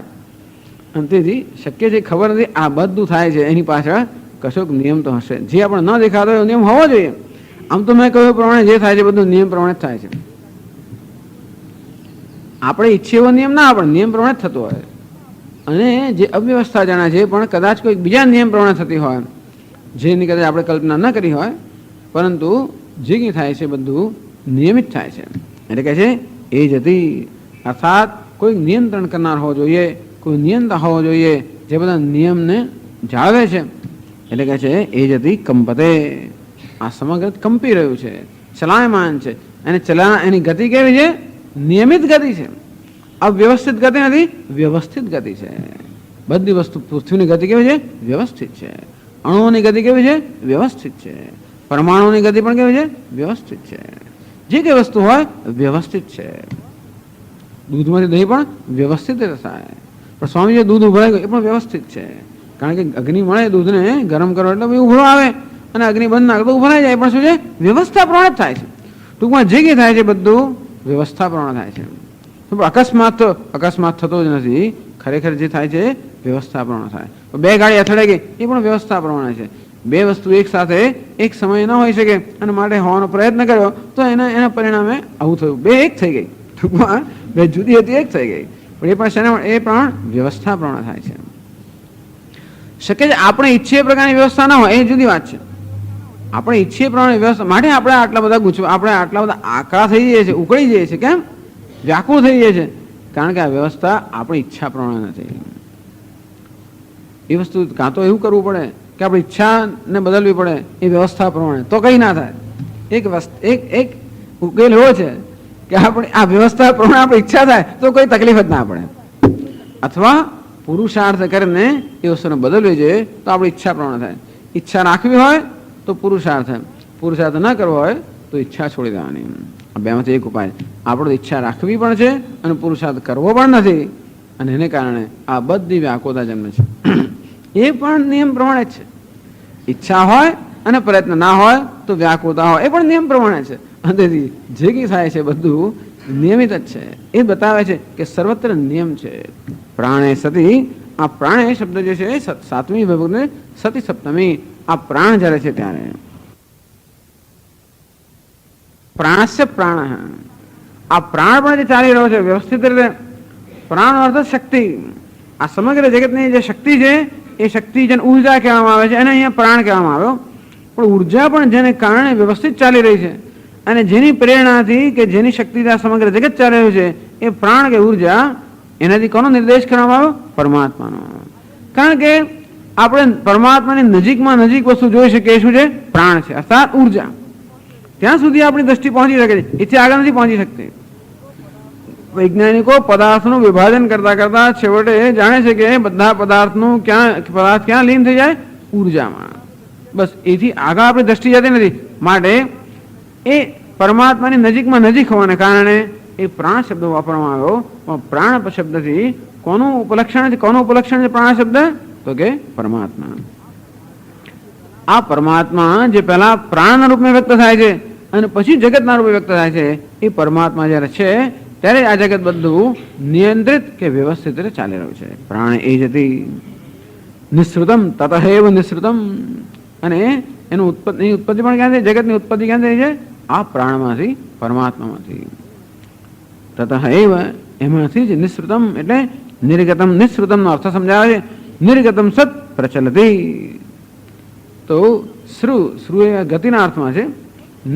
નિર્ગતમ સત પ્રચલતી અર્થાત એ આ સમગ્ર જગત આ પરમાત્માથી ઉત્પન્ન થયું છે અને એ પરમાત્માના પરમાત્મા જ્યારે અધિષ્ઠાતા છે ત્યારે આ પ્રકારે ગતિ કરી રહ્યું છે. પ્રચલતે નિયમેન ચેષ્ટતે. જે કોઈ જગ્યાએ ચેષ્ટા છે કેવી છે? નિયમિત ચેષ્ટા છે. ક્યાંય પણ અનિયમિત વસ્તુ નથી, ક્યાંય પણ અન્યાય નથી. ભલે આપણે અન્યાય નથી કહેવાનો એવો હેતુ એ પણ નથી કે આ વ્યવહારમાં અન્યાય નથી અથવા તો વ્યવહારમાં ન્યાય ન હોવો જોઈએ, એનો કહેવાનો હેતુ નથી. પણ બધી ઘટનાઓના મૂળમાં આપણે તપાસીએ તો આપણને હંમેશા ન્યાય જણાશે. કદાચ આપણે ન્યાયને સ્વીકારીને એમ નથી કહેવા માંગતો કે કોઈનું ખૂન કરે પણ ન્યાય છે માટે કશું કરવાનું, એમને કહેવાનો હેતુ નથી. પણ જે કંઈ ઘટના બની રહી છે એની અંદર એના મૂળમાં ક્યાંક ન્યાય છે ખરો. આપણે તો આપણા વ્યવહારના કે સમાજના નિયમોનું પાલન કરવું જ જોઈએ અને એ રીતે જ ન્યાયની મૂલવણી કરવી જોઈએ. એના ન્યાય પ્રમાણે આપણું વર્તન અને આચાર હોવો જોઈએ, એની ના નથી. એવું નથી કે બધો ન્યાય છે તમે કહ્યું એટલે મેં તો બે ચાર ધબ્બા માર્યા, ન્યાય જ છે ને. એ પણ જે કહીએ નિયમિત જ છે. પછી બે ચાર ધબ્બા એ મારશે એ પણ નિયમ ગણવો હોય તો બરાબર છે. ઘણીવાર શું કહે છે કે બધું મિથ્યા છે પણ આ મારું શરીર તો મિથ્યા નથી, અને તેથી હું જે કરું એ મિથ્યા છે, બીજો માને કરે એમાં મિથ્યા છે. ટૂંકમાં ન્યાય પણ આ બધા અન્યાય જે જણાય છે, અવ્યવસ્થા જણાય છે, એની અંદર પણ નજર કરશું તો કુદરતનો કોઈનું કોઈ નિયમ જ ત્યાં કામ કરી રહ્યો હોય છે. એ બધા નિયમોનું આપણે જ્ઞાન હોતું નથી અને એ બધા નિયમોનો આધારે આપણે વ્યવહાર ન કરી શકીએ. કોર્ટની અંદર એવો નિયમ આપણે કહીએ કે આ તો કર્મનો નિયમ છે માટે આનાનું ખૂન કર્યું ના ચાલે. પૂર્વ જન્મમાં આ માણસ આનું ખૂન કર્યું માટે આ જન્મમાં કર્યું એવું ના ચાલે, કારણ કે એનો આપણી પાસે કોઈ પ્રમાણ કે સાબિતી નથી. માત્ર તમારા તો શાસ્ત્રીય સાબિતી એવું નથી ચાલતું વ્યવહારમાં. એટલે વ્યવહારની અંદર જે વ્યવહારિક સાબિતી એના પર આપણે કામ કરવું પડે, એનો પ્રશ્ન નથી. પરંતુ પ્રત્યેક વસ્તુના મૂળમાં છેવટે એ નિયમ કે ન્યાય રહેલો છે. નિયમે એને ચેષ્ટતે. બધી વસ્તુ નિયમ પ્રમાણે ચેષ્ટા કરે છે. આ માણસે ખૂન કર્યું એ પણ નિયમ પ્રમાણે ચેષ્ટા છે. એના મગજની અંદર એ પ્રકારનું ગાણ પણ આવી ગયું, એનાથી પ્રેરાઈને એને આવું કૃત્ય કર્યું. ગાણ પણ કેમ આવ્યું એ પણ નિયમ પ્રમાણે છે. એના મગજની અંદર આ પ્રકારનું ગાણ પણ આવવા માટે અનેક પ્રકારના અનુભવોથી માણસ પસાર થયો હશે, અનેક પ્રકારની યાતનાઓ બેઠી હશે, અનેક પ્રકારના સંઘર્ષો બેઠા હશે, અનેક એ પ્રકારના બહુ દુઃખજનક સંતાપક અનુભવથી પસાર થયો હોવાને કારણે આટલી બધી વેદના અને આટલી બધી વ્યાકુળતા અને આટલું ગાણ પણ જન્મ્યું, જેને કારણે આવું કૃત્ય કર્યું. પણ સ્વામીજી, આ માણસ તો પ્રોફેશનલ કિલર, આને કઈ વ્યાકુળતા નથી, એ તો ખાલી એમને જ મારે છે લોકોને. એનું પણ કંઈ કારણ હોય છે. માણસો આવી ગાડાની જેમ વર્તે છે, એના પણ કારણો હોય છે. એ તપાસી તો ખબર પડે કે કેમ આને આવું થયું, કયા અનુભવથી પસાર થયો, કયા પ્રકારના સંસ્કાર પડ્યા, જેને કારણે આ પ્રકારનું એને. અત્યારે તો આ બધી વસ્તુ સિદ્ધ થઈ જ ગયેલી છે કે જે લોકો જેલમાં હોય છે અને જે લોકો આ બધા ગુનાના કૃત્યો કર્યા હોય છે, એ બધા લોકોને અનેક પ્રકારની સમસ્યાઓ એમના મનમાં જીવનમાં હોય જ છે. ખરેખર તો એ સમસ્યાનો લાભ એમને આપવામાં આવે તો કદાચ આપણે એમને આવી રીતે એમને આવી સજા કરી પણ ના શકીએ, પરંતુ એવું આપણે નથી કરી શકતા, કારણ કે પછી એનો કોઈ નિયમ ના રહે. માટે આપણે નિયમ રચવો જ પડે કે અમુક પ્રકારનું કૃત્ય કરે તો અમુક પ્રકારનો એને સજા થવી જોઈએ, બરાબર છે. પણ ખરેખર એ કૃત્યની પાછળ જોવામાં આવે તો આપણને એવા ઘણા કારણો જણાય કે પછી આપણે ખરેખર સહાનુભૂતિ જન્મે, આપણને જે ક્રોધ જન્મે છે ન પણ જન્મે. પણ દરેક વસ્તુનો મૂળની અંદર કોઈને કોઈ પ્રકારનો આવો નિયમ રહેલો જ હોય છે. આમ દરેક વસ્તુ, શરીર, મન, બુદ્ધિ, આ બધી જ વસ્તુઓ પોતાના સ્વભાવ પ્રમાણે હંમેશા કાર્યશીલ હોય છે, પોતાના સ્વભાવ પ્રમાણે જ વર્તતી હોય છે. અંતેથી જે કંઈ થઈ રહ્યું છે એની પાછળ આવો નિયમ છે, એટલે કે નિયમેન ચેષ્ટતે. આ સમગ્ર જગત આ પરમાત્મામાંથી જ ઉત્પન્ન થયેલું છે, અને પરમાત્મા અધિષ્ઠાતા જ્યારે છે ત્યારે જ આ જગતમાં ગતિ છે, ત્યારે જગતમાં નિયમ છે. એ નિયમ પ્રમાણે સર્વ ચેષ્ટા કરી રહ્યું છે. ટૂંકમાં આ બધું કહેવાનો હેતુ એ છે કે આપણા મનમાં સહાનુભૂતિ હોવી જોઈએ. કોઈ જગ્યાએ આપણે ખરેખર ક્રોધ જન્મે એવું વર્તન હોય કોઈનું, કોઈના વર્તનથી ખરેખર રોષ થાય એવું પૂરેપૂરું કારણ આપણને કોઈ આપે ક્રોધ કરવા માટે, રોષ કરવા માટે, અને છતાં પણ આપણે જાણતા હોઈએ કે એ કરવાની પાછળ કંઈ કારણ છે. આ માણસ આ રીતે વર્તે છે એની પાછળ કોઈ કારણ છે, અને માણસ પરવશતાથી વર્તતો હોય છે. એવું જ્યારે આપણે સમજીએ ત્યારે આપણે એ માણસ માટે કંઈક મનમાં સહાનુભૂતિ જન્મે, અને એ રીતે આપણે એનું પણ જે મૂળ તત્વ છે, અર્થાત એના વ્યક્તિત્વની સપાટી પર ભલે આ પ્રકારની દુષ્ટતા હોય, પરંતુ એના પણ મૂળની અંદર, એના પણ ગર્ભની અંદર જે અસ્થિભાતિ પ્રિય રહેલો છે એની ઝાંખી ત્યારે જ થાય જ્યારે આપણને એના આ પ્રકારના વર્તન માટે પણ સહાનુભૂતિ હોય. મનમાં સહાનુભૂતિ ન હોય તો ક્યારે પણ પેલા તત્વના દર્શન ન કરી શકે. તેથી એનું નામ છે ઇમોશનલ મેચ્યોરિટી, અર્થાત માનસિક પરિપક્વતા. એટલે આપણને જે ક્રોધ, રોષ બધું જન્મતો હોય છે એ પણ વસ્તુના મૂળ સ્વરૂપને ન સમજવાને કારણે, બ્રહ્મને ન સમજવાને કારણે તો ખરું જ, તો આ પ્રકૃતિ છે એ પ્રકૃતિના નિયમને પણ ન સમજવાને કારણે જન્મતો હોય છે. અને તેથી પ્રકૃતિમાં જે કંઈ થઈ રહ્યું છે બધું નિયમ પ્રમાણે થઈ રહ્યું છે. એનો અર્થ એવો નથી કે આપણે ગમે તે પ્રકારનું આચાર કે વિચાર કે વર્તન કરીએ, એનું હેતુ નથી. અન્ય કોઈ કરતું હોય તો કેવી રીતે આપણના મનમાં સહાનુભૂતિ જન્મી શકે, એ માટે આ ચર્ચા છે.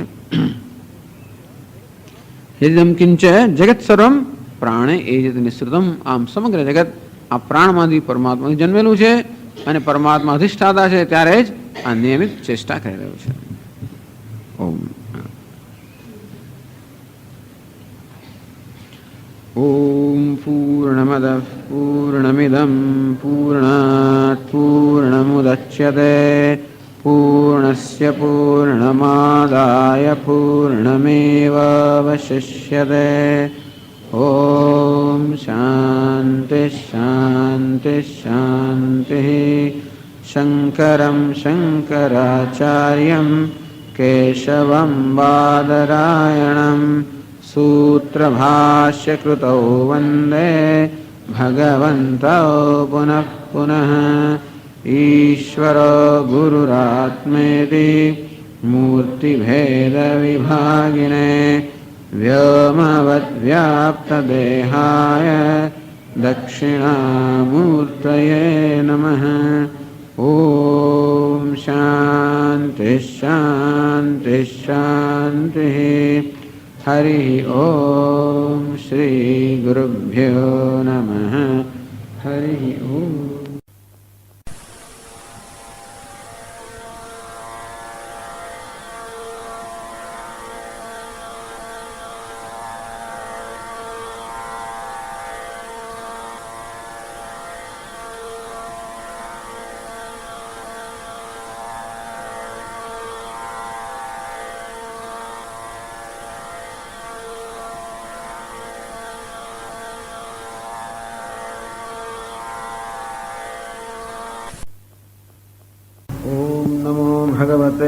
वैवस्वताय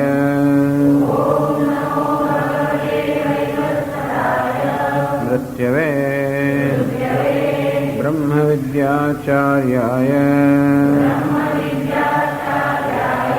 नचिकेतसे च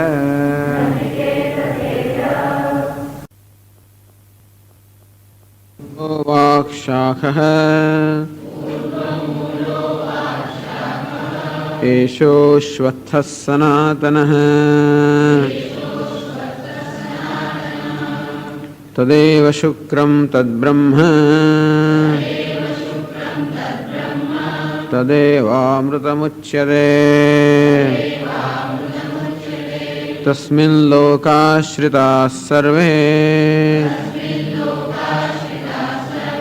तदुनात्येति कश्चन एतद्वै तत् यदिदं किञ्च जगत्सर्वं प्राण एजति निःसृतं महद्भयं वज्रमुद्यतं य एतद्विदुरमृतास्ते भवन्ति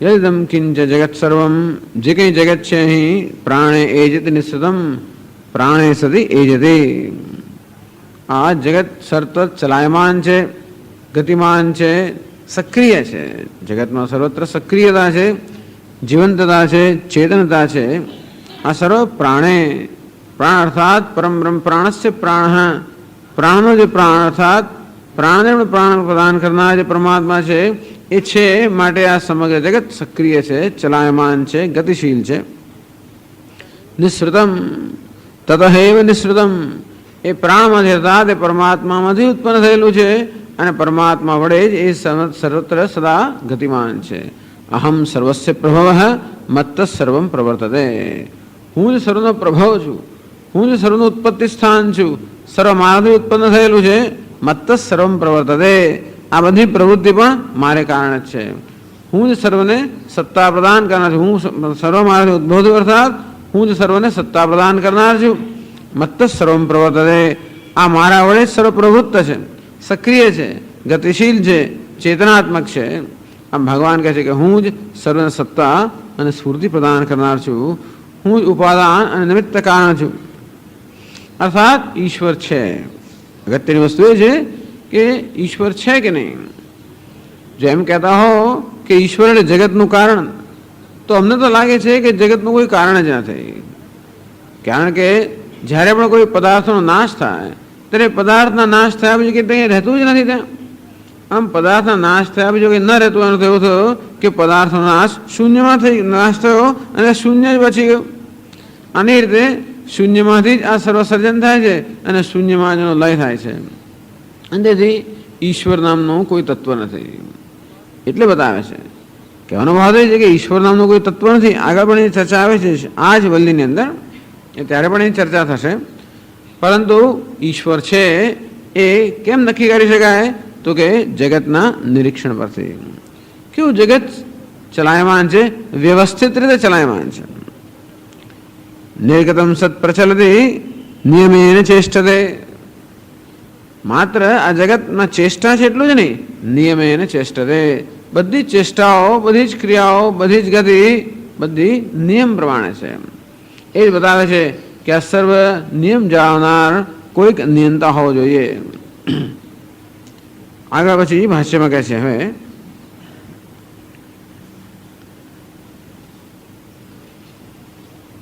115 પાના પર ત્રીજી લાઈનમાં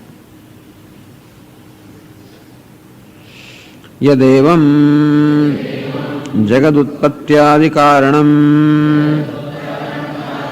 બ્રહ્મ તન્મહદ્ભયમ મહચ્ચ તદ્ભયમ ચ બિભેતિ અસ્માદ ઇતિ મહદ્ભયમ યદેવં જગત ઉત્પત્ત્યાદિ કારણમ આ રીતે જગતની ઉત્પત્તિનું કારણ છે જગતની ચેષ્ટા માટે કે સક્રિયતા માટેનું કારણ છે જગતને જે સત્તા અને સ્ફૂર્તિ પ્રદાન કરી રહ્યું છે. જેવી રીતે ચક્ર હોય એની ધરી કેવી ચક્રને સત્તા અર્થાત સ્થિતિ પ્રદાન કરી રહ્યું છે અને ચક્રને ગતિ પણ પ્રદાન કરી રહ્યું છે. અને તે રીતે જે સમગ્ર જગતને સ્થિતિ અને ગતિ પ્રદાન કરી રહ્યું છે. જગતનું જે ઉપાદાન અને નિમિત્ત કારણ છે એ બ્રહ્મ કેવું છે? તદ મહદભયમ. મહદ છે તદ ભયમ છે મહદભયમ. એ મહાન પણ છે અને જો જોડે ભયજનક છે. ભયમ શબ્દ સમજાવે છે. બિભીતિ અસ્માદિતિ ભયમ. જેમાંથી કોઈનો ભય જન્મ એનું નામ છે ભય. આમ ભય એટલે ભય, પણ એ ભય શબ્દનો અર્થ શું કર્યો? જેમાંથી કોઈનો ભય થાય એનું નામ ભય. મહદભયમ જે મહાન પણ છે અને જો જોડે બધા માટે ભયનું કારણ છે. વિચારું બ્રહ્માંડ બધા માટે ભયનું કારણ છે. એ પણ આશ્ચર્યની વાત છે ને. અને છતાં પણ એ બ્રહ્મની સામે તો કોઈને ભય ના થાય, પણ જગત સામે જો ખબર પડે કે લાગે જાણે કે બધાને ભય ના થઈ રહ્યો હોય, એ બધા ભયભીત થઈને કાર્ય ન કરી રહ્યા હોય એવું લાગે છે. પછી આગળ કહે છે કે કેવું છે? મહદભયમ વજ્રમ ઉદ્યતમ. ઉદ્યતમ એટલે કે ઊંચું કરેલું વજ્ર, કોઈ ઉગામેલું. ઉદ્યતમ એટલે ઉગામેલા વજ્ર સમાન બ્રહ્મ છે. વજ્ર આમ અવાજમાં પડે તો કઈ વાંધો નથી, અને હાથમાં હોય તો કદાચ વાંધો નહીં. ઉગામેલા વજ્ર સમાન છે. ઉગામેલું એટલે શું કે જાણે કે પ્રહાર થવાની તૈયારીમાં છો એવી જાતનો ઉગામેલા વજ્ર સમાન છે, એ સમજાવે છે. વજ્રમુદ્યતમ ઇવ વજ્રમ યથા વજ્રોદ્યતકરમ સ્વામિનમ અભિમુખીભૂતમ દૃષ્ટ્વા ભૃત્યઃ નિયમેન તચ્છાસને વર્તન્તે તથા ઇદં ચંદ્રાદિત્ય ગ્રહ નક્ષત્ર તારકાદિલક્ષણમ જગત સેશ્વરમ નિયમેન ક્ષણમપી અવિશ્રાંતમ વર્તતે ઇત્યુક્તમ ભવતિ. વજ્રમ વજ્રમ ઉદ્યતમ એવ વજ્રમ, જાણે કે ઉગામેલું વજ્ર ન હોય એવા પરમાત્મા છે. તો એ સમજાવે છે યથા વજ્રોદ્યત કરમ. ઉદ્યત એટલે ઉગામેલું, કરમ એટલે હાથ. વજ્રોદ્યત કરમ ઉગામેલું વજ્ર જેના હાથમાં છે એવો. ઉગામેલું વજ્ર જેના હાથમાં છે. વજ્ર એટલે આયુધાનામ અહમ વજ્રમ. બધા આયુધો ભગવાન વજ્ર છું. વજ્ર એ ઇન્દ્રનું શસ્ત્ર છે અને અસ્ત્ર છે. એનો પ્રહાર થયો કોઈ દિવસ નિષ્ફળ ના થાય. વજ્ર પ્રહાર નિષ્ફળ કોઈ દિવસ ના થાય. અને તેથી ઉગામેલા વજ્ર સમાન આ પરમાત્મા છે. એક રીત છે જોવાની, એક રીત છે જાણે કે ઉગામેલા વજ્ર સમાન ન હોય. અને એ સમજાય યથા વજ્રોદ્યતકરમ સ્વામિનમ અભિમુખીભૂતમ દૃષ્ટ્વા. કોઈ સ્વામી હોય, સ્વામી અર્થાત કે શેઠ, કે કોઈ શેઠ હોય કે સાહેબ હોય કે રાજા હોય, તો વજ્રોદ્યતકરમ હાથમાં ઉગામેલા વજ્ર સામે જ્યારે કોઈ આપણો શેઠ કે માલિક, માલિક વધારે સારો શબ્દ, ઊભો હોય. અભિમુખીભૂતમ દૃષ્ટ્વા, તે પણ પોતાની સામે ઊભો હોય. કે ખાલી ઉગામેલું વજ્ર બીજી બાજુ જોતો હોય વાંધો નહીં, પણ ઉગામેલા વજ્ર સાથે પોતાની સામે જોઈ જ રહ્યો હોય અને બરાબર પોતાના માથા પર જ ઉભો હોય એવો માલિક. ભૃત્યાઃ નિયમેન તશાસને વર્તન્તે.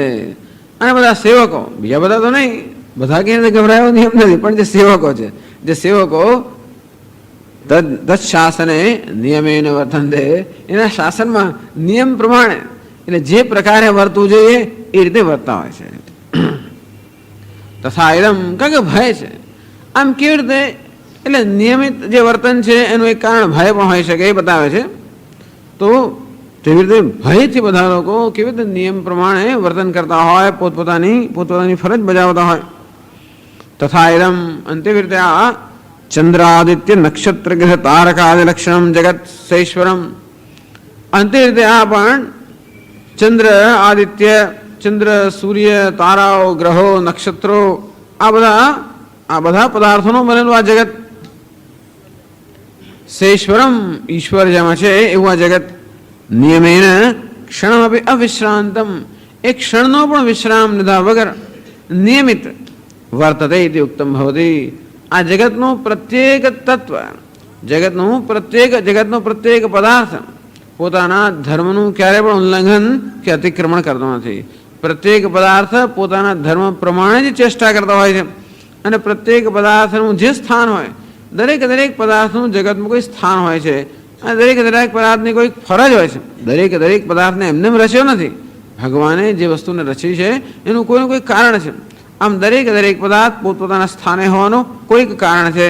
અને આપણે જોઈએ છીએ કે આ બધા જ પદાર્થો, બધા જ તત્વો એ બધા નિયમ પ્રમાણે, જાણે કે કોઈક એમના માથા પર સવાર ન હોય, કોઈ માલિક જેના માથા પર સવાર ન હોય અને જાણે આ લોકો બધા સેવકો ન હોય, એ રીતે નિયમ પ્રમાણે બધા પોતપોતાના ફરજનું, કર્તવ્યનું પાલન કરી રહ્યા છે. એટલે ઈશ્વર દેખાતો નથી. શું દેખાય છે? ઈશ્વરની હાજરીની અસર દેખાય છે. ઈશ્વર દેખાતો નથી એટલે શંકા થાય છે કે ઈશ્વર નથી. અંતેથી કહે છે કે ઈશ્વર છે એને માટેનું એક ચિહ્ન બતાવે છે કે જુઓ, જગત સામે નજર તો કરો અને જગતના આ બધા તત્વો, પદાર્થો સામે નજર કરો અને કેવા બધા પદાર્થો જાણે કે ડાયા ડમણા થઈને, આજ્ઞાંકિત થઈને કેવા બધા પોતપોતાની ફરજનું પાલન કરી રહ્યા છે. જગતમાં એવું ક્યાંય દેખાયું છે કે બધા ડાયા ડમણા થઈને કે આજ્ઞાંકિત થઈને પોતાની ફરજનું પાલન કરે? જો એમના માથા પર કોઈ સવાર થયું ના હોય તો કોઈ દિવસ આવું બનતું નથી. કારણ કે એન્ટ્રોપીનો અર્થ છે કે અવ્યવસ્થા. જગતનો એ નિયમ છે કે હંમેશા જો વસ્તુને એમને એમ છોડવામાં આવે તો અવ્યવસ્થા તરફ જ પ્રયાણ કરે, આવું કંઈક છે. સેકન્ડ લો ઓફ થર્મોડાયનેમિક્સ એવો નિયમ છે કે એન્ટ્રોપીમાં વધારો થતો જાય, અર્થાત અવ્યવસ્થામાં વધારો થતો જાય. અંતેથી જો કોઈ વ્યવસ્થા જાળવનાર ન હોય તો અવ્યવસ્થા વધતી જ જાય. અને જોઈએ છે કે જગતમાં વ્યવસ્થા છે એ જ બતાવે છે. એટલે એનો અર્થ એ થયો કે પદાર્થનો પોતાનો જે સ્વાભાવિક ધર્મ અવ્યવસ્થા તરફ ગતિ કરવાનો, એ ધર્મમાંથી કોઈક એમને રોકે છે અને વ્યવસ્થિત રાખે છે. આમ જેવી રીતે કોઈ દડો હોય એને આપણે કોઈ ઢોળા પર મૂકીએ તો એ દડો આમ ગબડી પડે, કારણ કે એનો સ્વાભાવિક નિયમ છે. એ દડો આમ નીચે ન ગબડતો હોય અને ધારો કે હવામાં કે એ વસ્તુ એ જગ્યાએ અટકી પડે, એનો અર્થ એ થયો કે એને અટકાવનાર કોઈ પરિબળ હોવું જોઈએ. આપણે દેખાય નહીં તો પણ જાણીએ. કશું અધર હવામાં લટકતું હોય, ઘણી વાર શું છે લટકતો આપણે દેખાય નહીં, એટલી પાતળી દોરી હોય. ઘણી પેલી મોટી મોટી ક્રેનો હોય ને એમાંથી આમ લટકાવવામાં આવે વસ્તુ. એક જગ્યાએ ત્યાં આગળ અમેરિકાનો ધ્વજ ફરકતો હોય, અધર હવામાં ફરકતો એવું લાગે, ખરેખર મોટી ક્રેનમાં જે એક દોરી હોય એના પર ફરકતો હોય, એ દોરી ના દેખાતી હોય, ખાલી ધ્વજ જ ફરકતો દેખાતો હોય. આ હવામાં વસ્તુ ફરકવી એના સ્વભાવની વિરુદ્ધ છે. એને જો છોડી દેવામાં તો જમીન પર જ પડે. અને જે હવામાં અટકી રહ્યું છે એ જ બતાવે છે કે એને આધાર આપનાર કંઈક હોવું જોઈએ. ભલે આપણે ના દેખાતો હોય તો પણ આપણે અનુમાન કરી શકીએ કે એને આધાર આપનાર કોઈક હોવું જોઈએ. અર્થાત વસ્તુ જ્યારે પોતાના સ્વભાવથી વિરુદ્ધ વર્તન કરતી હોય અને નિયમિત વર્તન કરતી હોય, સમજવું કે એને નિયમનમાં રાખનાર કંઈક હોવું જોઈએ.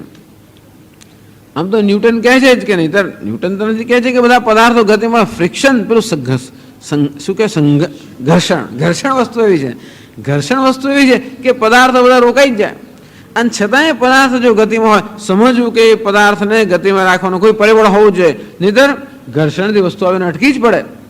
આ બધી વસ્તુનો નિયમ છે, અટકી જ પડે અથવા અવ્યવસ્થિત થઈ જાય. એક દિવસ જો ઘરમાં વ્યવસ્થા રાખનાર કોઈ ના હોય અને ધારો કે ગૃહિણી હોય કે બહારગામ ગયો 2-3 દિવસ માટે અને પછી ઘરમાં પ્રવેશ થાય તમારાથી, એવી બધી અવ્યવસ્થા થઈ ગયો ઘરની અંદર, વસ્તુ આમથી આમ એ બતાવે છે. એટલે આપણે કોઈના ઘરમાં જઈએ તોય ખબર પડે કે ઘરમાં કોઈ વ્યવસ્થા કરનારું લાગતું નથી. કે ભાઈ તારી પત્ની બહાર ગઈ છે કે કંઈ છે, કે આ કેવું છે, ઘરની સ્થિતિ કેવી છે. અને ઘરની સ્થિતિ જો વ્યવસ્થિત હોય, બધી વસ્તુ જ્યાં હોવી જોઈએ ત્યાં હોય, સમજવું કે એમને ત્યાં રાખનાર કોઈ હોવું જોઈએ. કારણ કે સામાન્ય નિયમ એવો છે કે વસ્તુઓ એની જગ્યાને બદલે બીજી જગ્યાએ જ હોય, કે એમને ત્યાં મૂકવું એમ અનુકૂળ નથી. બધી વસ્તુ અહીંથી આ ઉઠાવીને આમ મૂકવું ને પેલા ત્યાં મૂકવું ને પેલા નીચે મૂકવું ને એ બધી કકડાટ, એ બધું બહુ મુશ્કેલીવાળું કામ છે. અંતેથી સામાન્ય ચા પીને પેલો અહીંયા મૂક્યો અને પછી ટુવાલ સ્નાન કરીને ટુવાલ અહીંયા આમ ફેંક્યો, કપડાં કાઢીને એને આમ ફેંકે, સામાન્ય નહીં એવો આમ બૂટ આમ ફેંક્યા, આમ મોજા પેલી બાજુ ફેંક્યા, એવું સામાન્ય રીતે બને જો માણસને પોતાના સ્વભાવ પ્રમાણે વર્તન કરવાની છૂટ આપવામાં આવે તો. કોઈ ઉભેલું હોય તો એને એવું વર્તન કરે છૂટ ના હોય તો જ વ્યવસ્થિત હોય બધું, તો જ બૂટ એની જગ્યાએ મૂક્યા હોય, મોજા ત્યાં મૂકેલા હોય. આ વસ્તુ ત્યાં સમજવી કે કોઈક ઘરની અંદર માત્ર વ્યવસ્થા જાળવનારો નહીં, પરંતુ વ્યવસ્થા જળવાય એ પ્રકારનું શાસન કરનારું કોઈક શાસક હોવું જોઈએ ઘરમાં. ખરેખર આ છોકરાઓને ઘરની અંદર અશક્ય વસ્તુ જ માગે. અને ખાસ કરીને અમેરિકામાં, હિન્દુસ્તાનમાં છે, અહીંયાના બહુ ઘરોમાં જવાની ખાસ તક નથી મળતી, અંદરના રૂમમાં જવાની, બહારના જ રૂમમાં જવાની તક મળે. પણ અમેરિકાની અંદર લોકોના ઘરમાં રહેતા હોય એટલે લોકો એમનો રૂમ આપણને આપે ત્યાં તો બધું વ્યવસ્થિત કરો, તો બાજુના રૂમમાં તમે જાઓ, બીજા દેખાના રૂમમાં જાઓ, એ બંધ જ રાખ્યો બારણું, કદાચ ભૂલથી ખોલે તો ખબર પડે, હા એમાં માણસ રહી ઊભો પણ ના નથી શકે એવી જાતમાં એવું થઈ જાય. અને તો એવું ન હોય અને બધું વ્યવસ્થિત હોય, સમજવું કે એની છોકરો બધું વ્યવસ્થિત કરતો હોય, સમજવું કે કોઈ શાસક હોવું જોઈએ. અને તે જ રીતે આ જગતના બધા જ તત્વો વ્યવસ્થિત કાર્ય કરી રહ્યા છે, ક્યાંય અવ્યવસ્થા નથી. આપણે તો માત્ર મનુષ્ય સમાજ તરફ જોઈને જ બધા આપણા નિર્ણય માનતા હોય કે અન્યાય છે, અવ્યવસ્થા છે. એ મનુષ્ય સમાજ તો આ જગતની અંદર એનું સ્થાન કેટલું, બહુ જ ઓછું. એ તો પૃથ્વીનું સ્થાન ક્યાં, અને પૃથ્વીમાં મનુષ્યો માઇનોરિટીમાં જ. આખા જીવો બધા ગણવા જઈએ તો મસી અને મચ્છરો ગણવા છે તો મનુષ્યની વસ્તીનો કોઈ હિસાબ જ નથી. અને તેથી માત્ર મનુષ્યની વસ્તીને જોઈને આપણે નિર્ણય કે જગતમાં ક્યાંય ન્યાય નથી, ક્યાંય પ્રમાણિક બધું જ છે, ખાલી આ મનુષ્ય સમાજમાં નથી કે ભગવાને થોડીક છૂટ આપેલી છે એટલા માટે. બાકી બધી જગ્યાએ વ્યવસ્થા છે, બધી જગ્યાએ ન્યાય છે, બધી જગ્યાએ બધું નિયમથી ચાલતું હોય છે. માત્ર માણસના હાથમાં જગત સોંપી દેવામાં તો તોડી ફોડીને ભૂક્કા બોલાવી દે, પરંતુ એને બી સ્વતંત્રતા ભગવાન અમુક સ્વતંત્રતા આપી, એથી વધારે સ્વતંત્રતા નથી આપી. વધારે સ્વતંત્રતા આપી હોત તો એને શું કરી નાખ્યો હોત. અહીંયા સ્વર્ગ પણ ઉત્પન્ન કરે એવી પણ માણસમાં શક્તિ છે, અને જોડે અહીં નરક ઉત્પન્ન કરે એવી શક્તિ પણ એનામાં છે. પણ એ કંઈ નથી થતું. કદાચ મનુષ્ય પણ પોતાની સ્વતંત્ર બુદ્ધિનો દુરુપયોગ કરીને અવ્યવસ્થા ઉત્પન્ન કરે તો પણ એ વળી પાછું અમુક સમય કંઈક કુદરતની અંદર એવી જાતની એક વ્યવસ્થા છે કે વળી પાછી બધી વ્યવસ્થા જળવાઈ જાય. આપણે હવામાનને પ્રદૂષિત કરીએ તો પછી કંઈક એસિડનો વરસાદ પડે ને કંઈક થાય એમ કરીને આપણી આંખો ખુલે, એમ કરીને વળી પાછા આપણે લાઈનમાં આવીએ. ટૂંકમાં આપણને લાઈનમાં લાવવા માટેની વ્યવસ્થાઓ છે જ. આપણે આમ બહાર જતા રહીએ ટ્રેકની બહાર, 2-4 ગોદા વાગે અને પાછા લાઈનમાં આવી જઈએ. ટૂંકમાં મનુષ્ય સમાજને પણ એવી સ્વતંત્રતા તો નથી જ કે આ ધર્મને અમુક હદથી વધારે વાયોલેટ કરી શકે અથવા એનું અતિક્રમણ કરી શકે. એટલે એક વસ્તુ કહી કે ભગવાનનું ચિંતન કરવા અને ઈશ્વરનું ચિંતન કરવાના ભિન્ન ભિન્ન પ્રકાર છે આ બધા, બીજું કાંઈ નથી. એવું નથી કે ઈશ્વરને આપણે સિદ્ધ કરવાની જરૂર હોય, કોઈ ઈશ્વરને સિદ્ધ ના કરી શકે, અને તે રીતે ઈશ્વર નથી એવું પણ કોઈ સિદ્ધ ન કરી શકે. પરંતુ ઉપનિષદની અંદર આપણા જીવનના અનુભવો પરથી અને જગતના નિરીક્ષણ પરથી કેવી રીતે ઈશ્વરનું ચિંતન કરવું એ માટેના ભિન્ન ભિન્ન પ્રક્રિયાઓ આપે છે. આ ભય પણ એક પ્રક્રિયા છે, ભય પણ પ્રક્રિયા. ભીષાસ્માદ વાતઃ પવદે, એ જ એની પછીના મંત્રમાં કહે છે. એટલે છેલ્લા વાક્યમાં કહે છે એતદ્વિદુઃ સ્વાત્મ પ્રવૃત્તે સાક્ષીભૂતમ એકમ બ્રહ્મ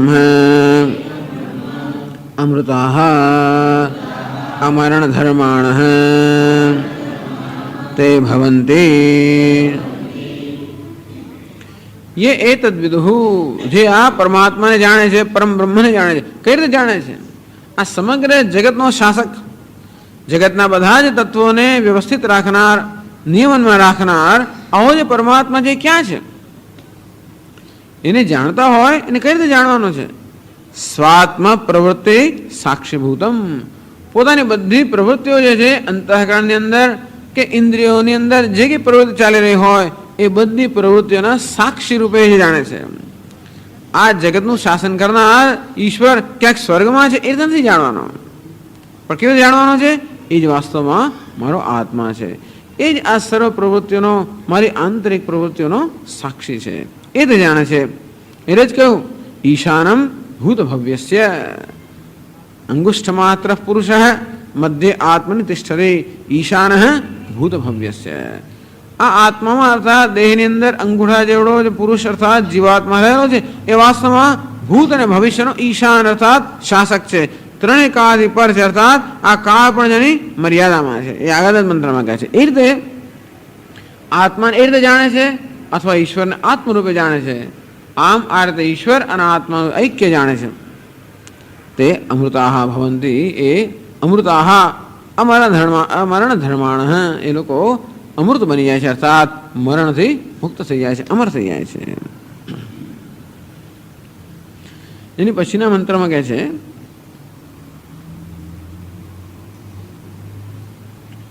શંકરાચાર્યજી,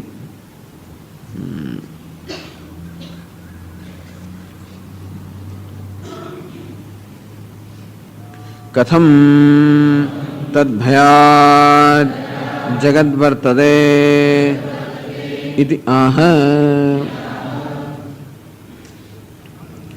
એના ભયથી સમગ્ર જગત આ પ્રકારે નિયમિત પ્રવૃત્તિ કરી રહ્યું છે એવું કેમ કહી શકાય?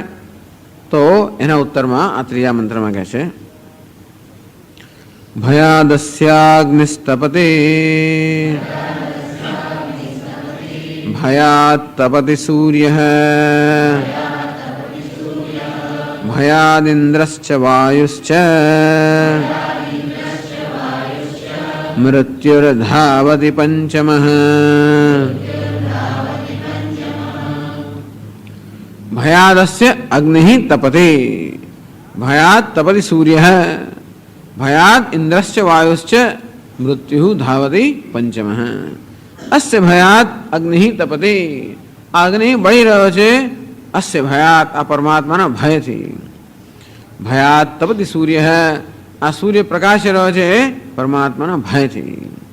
ભયાદ ઇન્દ્રશ્ચ વાયુશ્ચ, આ ઇન્દ્ર પણ પોતાની પ્રવૃત્તિ નિયમિત કરી રહ્યા છે. વાયુ પણ, વાયુ દેવતા પણ પોતાની પ્રવૃત્તિ નિયમ પ્રમાણે કરી રહ્યા છે. મૃત્યુ, આ મૃત્યુ પણ દોડી રહ્યો છે સતત, એ પણ આ ઈશ્વરના ભયથી. એટલે એ જે આગળના મંત્રમાં કહ્યું એ જ એને જ અહીંયા આગળ એનું જે પૂરક આ મંત્ર છે કે કેવી રીતે મહદ ભયમ વજ્ર મુદ્યતમ, જાણે કે ઉગામેલું વજ્ર હાથમાં, ઉગામેલું વજ્ર સમાન, હાથમાં નહીં, ઉગામેલા વજ્ર સમાન આ પરમાત્મા છે. એ કઈ રીતે કહેવાય? કેમ કહી શકો, કેમ કહો છો કે આ પરમાત્મા ઉગામેલા વજ્ર સમાન છે, કે મહાન ભયાનક છે, ભય ઉત્પન્ન કરનાર છે, એવું શાબ્દિક કહો છો? કારણ કે આપણે જોઈએ છે કે આ સર્વ દેવતાઓ જાણે કે કોઈના ભયથી ન વર્તી રહ્યા હોય એ રીતે પોતપોતાનું કર્તવ્ય કરી રહ્યા છે. સમજાવે છે ભાષ્યમાં. ભયાદ ભીત્યા પરમેશ્વરસ્ય અગ્નિસ્તપતે ભયાદ તપતિ સૂર્યઃ ભયાદિન્દ્રશ્ચ વાયુશ્ચ મૃત્યુર્ધાવતિ પંચમઃ. ભયાદ એટલે ભીત્યા, ભયથી. અસ્ય, અસ્ય એટલે પરમેશ્વરસ્ય, આ પરમેશ્વરના ભયથી. અગ્નિ તપતિ, અગ્નિ બળી રહ્યો છે. અર્થાત અગ્નિને ન બળવાની સ્વતંત્રતા નથી. એનો અર્થ એ જ થયો, અગ્નિને કોઈ દિવસ થાય કે મારે નથી બળવું, પણ એને એવી સ્વતંત્રતા નથી. અર્થાત અગ્નિને જાણે કે બળવાની ફરજ ન પડતી હોય એમ અગ્નિ કોઈ પ્રકારના અપવાદ વગર, આ બધા અપવાદો ભલે મનુષ્યના સમાજમાં જ છે, આપણા વ્યાકરણમાં 1000 અપવાદો હોય, આપણા કોન્સ્ટિટ્યુશન બધી જગ્યાએ અપવાદો હોય, પણ આ જગતની અંદર ક્યાં અપવાદ જ નથી. અને તેથી ભયાત, કોઈ પ્રકારના અપવાદ વગર આ અગ્નિ નિયમ પ્રમાણે પોતાના ધર્મનું પાલન કરી રહ્યો છે કે બળે એટલે બળે છે. ભયાત તપતિ સૂર્ય હે, આ સૂર્યને બિચારાને એમ થાય કે લાવ એક દિવસ જરા મોડો ઉઠું કે એકાદ દિવસ કેઝ્યુઅલ લીવ લઈ લઉં, એવું કંઈ નહીં. ભયાત તપતિ સૂર્ય હે, એને રજા લેવાની કોઈ છૂટ જ નથી. એને કેટલું એલાર્મ, રોજ સવારના પોરમાં નિયમ પણ ઉઠવાનું જ, અને સાંજે એટલે સુવાનું જ. એકાદ વાર થાય કે ચાલે જોતો હોય રાત્રિ કેવી દેખાય છે, એને થાય કે સૂર્યને કે રાતની શોભા તો જોઉં, એ પ્રકારની એને છૂટ જ નથી. રાતની શોભા જોવાને ના મળે. અંતેથી રાત્રિ કેવી દેખાય છે સૂર્યને ખબર જ નથી બિચારને. અંતેથી એને એમ થાય કે હું આ બાજુ, આ પૃથ્વીને આ બાજુ હું તપું છું, જ્યારે પેલી બાજુ મારી ગેરહાજરીમાં શું થાય છે એ તો મને ખબર પડે? કોઈ દિવસ એને ખબર ના પડે. અર્થાત આ પ્રકારની જિજ્ઞાસા કે કુતૂહલ કદાચ સૂર્યના મનમાં જન્મતું હોય તો પણ એ કુતૂહલને એને સંતુષ્ટ કરવાનો કોઈ ઉપાય જ નથી. અંતેથી કેવો સૂર્ય, તેવી રીતે ઇન્દ્ર એટલે આ મેઘનો દેવતા, વૃષ્ટિનો દેવતા. ઇન્દ્ર પણ વૃષ્ટિનો દેવતા છે અને તેથી નિયમ પ્રમાણે વૃષ્ટિ થવી જોઈએ એટલે થવી જ જોઈએ. ન થવી જોઈએ ના, એને ઈચ્છા થાય ઘણી કે શિયાળો તો ચાલ થોડોક વરસાદ તો કે નહીં, એનો સમય આવે ત્યારે જ. આ ઋતુઓ બધી જ વસ્તુઓ એટલે એ તો સેવા અક્ષરસ્ય પ્રશાસને ગાર્ગી સૂર્ય ચંદ્રમસુ વિધૃતે તિષ્ઠત. આ વસ્તુ કહે છે બૃહદારણ્ય કે ઉપનિષદની અંદર યાજ્ઞ હે ગાર્ગી આ અસ્ય અક્ષરસ્ય પ્રશાસને, અક્ષર અર્થાત અવિનાશી પરમાત્મા છે એના પ્રશાસનમાં સૂર્ય અને ચંદ્ર પોતપોતાના સ્થાને બરોબર સ્થિત છે. કોઈ એમને બરોબર ત્યાં આગળ ધરી રાખેલા છે. અંતેથી એ સ્થાનમાંથી પડવાની કે સ્થાનમાંથી ચ્યુત થવાની કોઈ સ્વતંત્રતા એમનામાં નથી. દ્યાવા પૃથ્વી વિધૃતે તિષ્ઠત. સ્વર્ગ અને પૃથ્વી પણ પોતપોતાના સ્થાને વ્યવસ્થિત રીતે ગોઠવાયેલા છે. નાગુ ઘણું વર્ણન કરે છે કે કેટલીક નદીઓ પૂર્વમાંથી પશ્ચિમ તરફ, કેટલી પશ્ચિમથી પૂર્વ તરફ પહાડોમાંથી જઈ રહી છે, એ પણ નિયમ પ્રમાણે.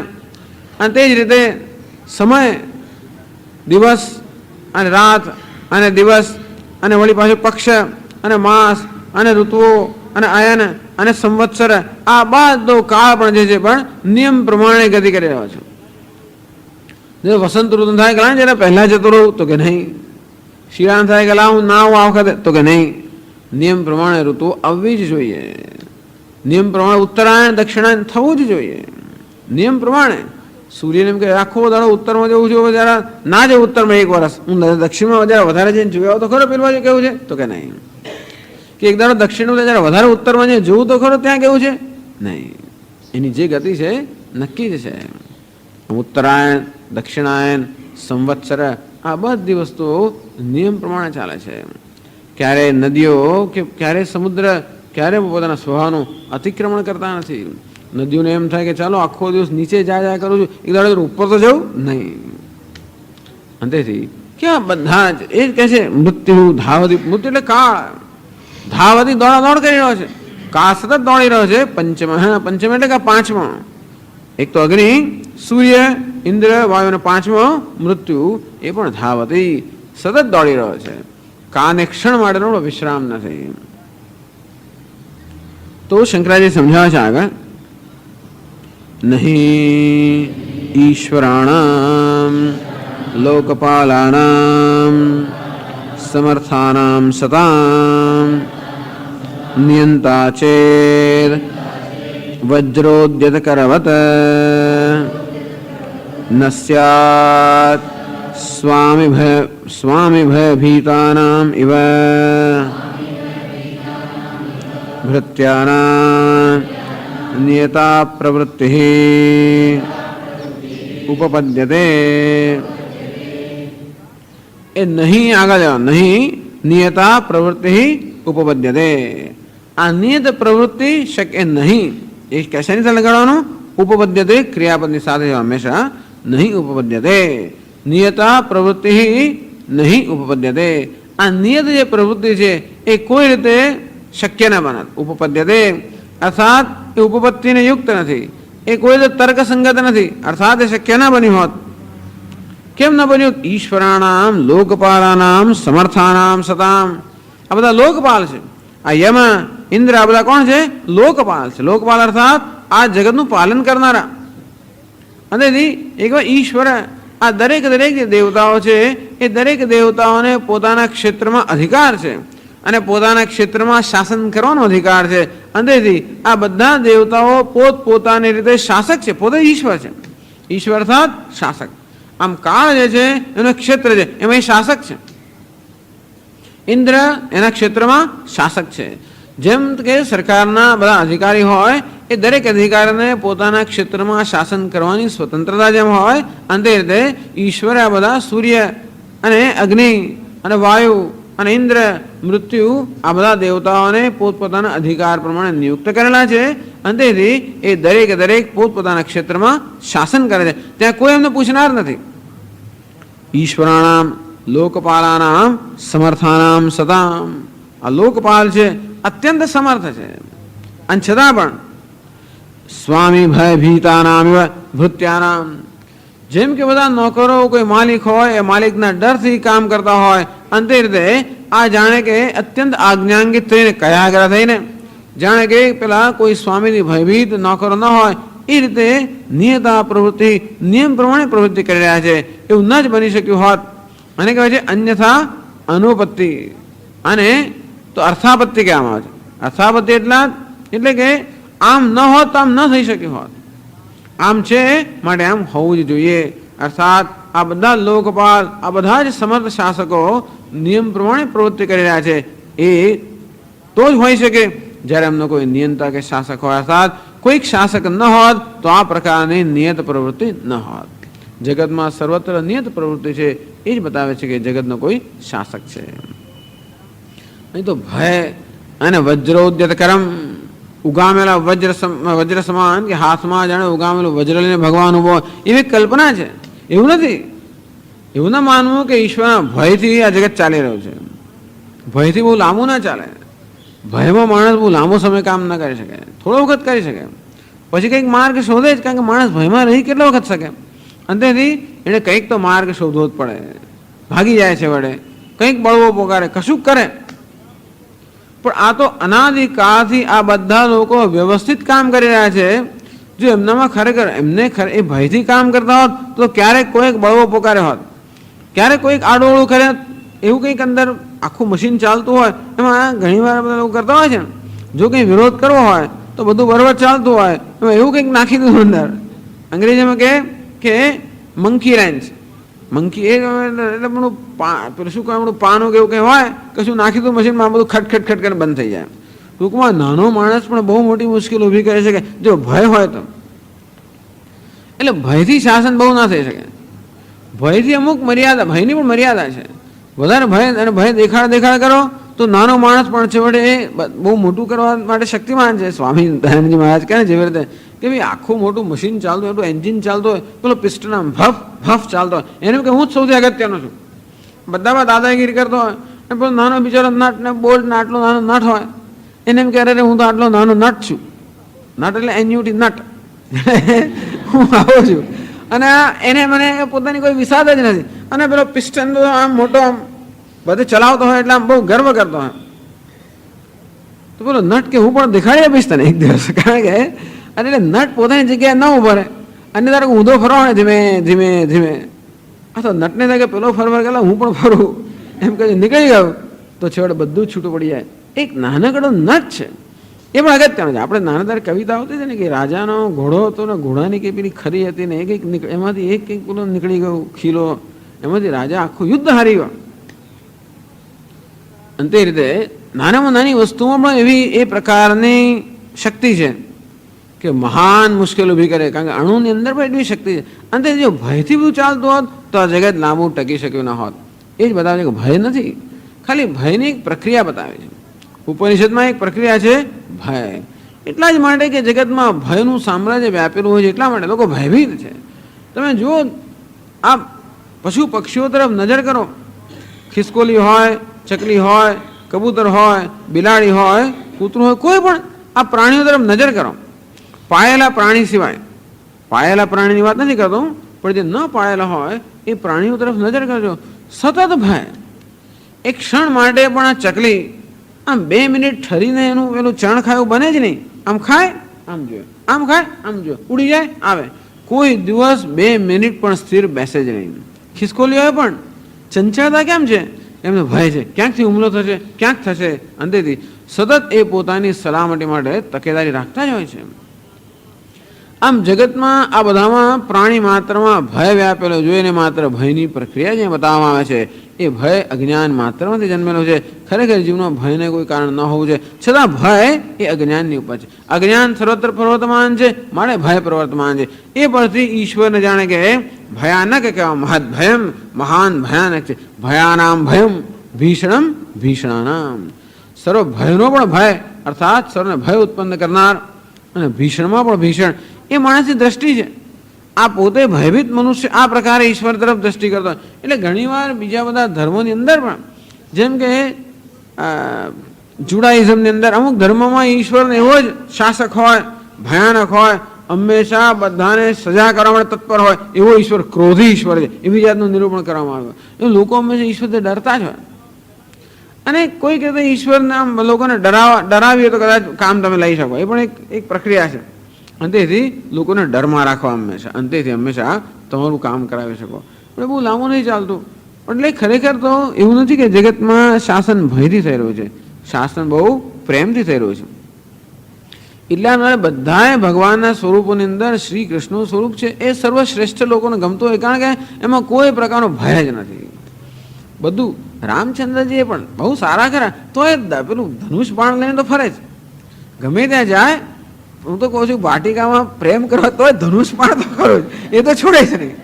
તેથી એ જ્યારે પેલા કૃષ્ણ ભગવાન પાસે કશું જ નહીં, એટલે ઘણી વાર આપણે કહીએ છીએ ને, પેલા અખંડાની કોઈ મહારાજ કે આ એક કોઈ વિદેશી માણસ આવ્યો છે યુરોપનો કોઈ, અને એનો મિત્ર એને અહીંયા જુદા જુદા મંદિરોમાં બધા યાત્રા લઈ ગયો છે, અને બધા મંદિરો જઈને જોયા જ કરે. દેવીના મંદિરમાં તો 18 હાથ અને જાત જાતના બધા 18 જાતના અસ્ત્રો, કે તલવાર ને ગદા ના. પેલો ડરી ગયો કે અરે આ ભગવાનના આટલા બધા શસ્ત્રોની અસ્ત્રોની કેમ જરૂર પડી, ભગવાનને ભય લાગે છે કે શું? પછી એમને નારાયણ લક્ષ્મીનારાયણ મંદિર લઈ ગયો તો 4 હાથ ને બધા, એમાં પણ ચક્ર આયુધ ને આ બધું હતું. એટલે આ ભગવાનને પણ ડર લાગે છે. પછી રામજીના મંદિર તો 2 જ હાથ, ધનુષ્ય બાણ. અમને ડર તો છે જ. છોડે એમને શ્રી કૃષ્ણ મંદિર લઈ ગયા, એમના હાથમાં એક વાંસળી કે આ ભગવાન બરોબર છે. અહીંયા કોઈ પ્રકારનો ડર નથી. ખરેખર એ જ ભગવાનનું સ્વરૂપ છે. ભગવાન ઈશ્વરનું વાસ્તવિક સ્વરૂપ કેવું છે? શ્રી કૃષ્ણથી જે બતાવવામાં આવ્યું છે તે પેલા લોકોએ પણ એ ભય જે છે ખાલી જે રાક્ષસોનો સંહાર કરવા માટે, જો કે એમને માટે અમને કોઈ શસ્ત્રની જરૂર નથી પડી. આટલા રાક્ષસોને જન્મ્યા ત્યાંથી રાક્ષસોને માર્યા જ કર્યા છે. તેથી ખરો બીજો કે ધંધો જ નથી. આપણે જોવા જઈએ આપણા અવતારોની લીલા તો પણ ત્રાસ ઘણી થઈ જાય. ભાગવત તમે સાંભળો ને તોય પણ આ કૃષ્ણ ભગવાન પણ જ્યારે જુઓ ત્યારે પેલા રાક્ષસને માર્યો ને, પેલાને માર્યો ને, આ રાજાને માર્યો ને, એટલે આમ પ્રેમે કર્યો છે. પણ જો તો એમાં હિંસા બહુ છે બધી. એટલે સાંભળીને ઘણી વાર આપણે ત્રાસ થાય કે ભાઈ આ જન્મ્યા ત્યારથી જે 7મા દિવસથી શરૂ કર્યું પૂતના વધથી માંડીને, તો બસ ચાલ્યા જ કર્યું. પણ છતાં એમણે કોઈ પ્રકારના શસ્ત્રોનો ઉપયોગ નથી કર્યો. ટૂંકમાં બધાને પ્રેમથી જ વશ કર્યા છે. જે હોય પૂતના હોય કે શકટાસુર ને, બધા જાત જાતના બધા અસુરો છે, પણ બધા ટૂંકમાં જેવી રીતે બરફ ક્યારેય પણ અગ્નિની સન્નિધિમાં ટકી જ ના શકે, અગ્નિ તરફ જાય તો ખરો પણ જતા વારમાં ઓગળી જાય, અને તે જ રીતે આ પ્રકારની આસુરી વૃત્તિઓ ક્યારેય પણ આ શ્રી કૃષ્ણ કે પરમાત્માની સંધિમાં ટકી જ ના શકે. નજીક જાય ને જ નષ્ટ થઈ જાય. એમાં કોઈ પ્રકારના બળની આવશ્યકતા છે જ નહીં. અને તેથી ખરેખર પરમાત્મા કયો છે? ખરેખર આનંદ. આનંદાદેવ ખલ વિમાની ભૂતાની જાયંતે. આનંદ સ્વરૂપ છે. અને આનંદ એટલે જ પ્રેમ. જે આનંદ હોય ત્યાં જ પ્રેમ હોય. અને તેથી ખરેખર પ્રેમ જ સ્વરૂપ છે. અને ખરેખર એને જગતને જે વશ કર્યું હોય તો કેવી રીતે વશ કર્યું છે? પ્રેમથી વશ કર્યું છે. છતાં પણ જ્યાં સુધી આપણા હૃદયમાં એ પ્રકારની સાત્વિકતા ઉત્પન્ન, ત્યાં તો આપણે ભય દેખાય. આપણે જગતમાં શું દેખાય છે એ પણ આપણી પોતાની દ્રષ્ટિ પર વધારે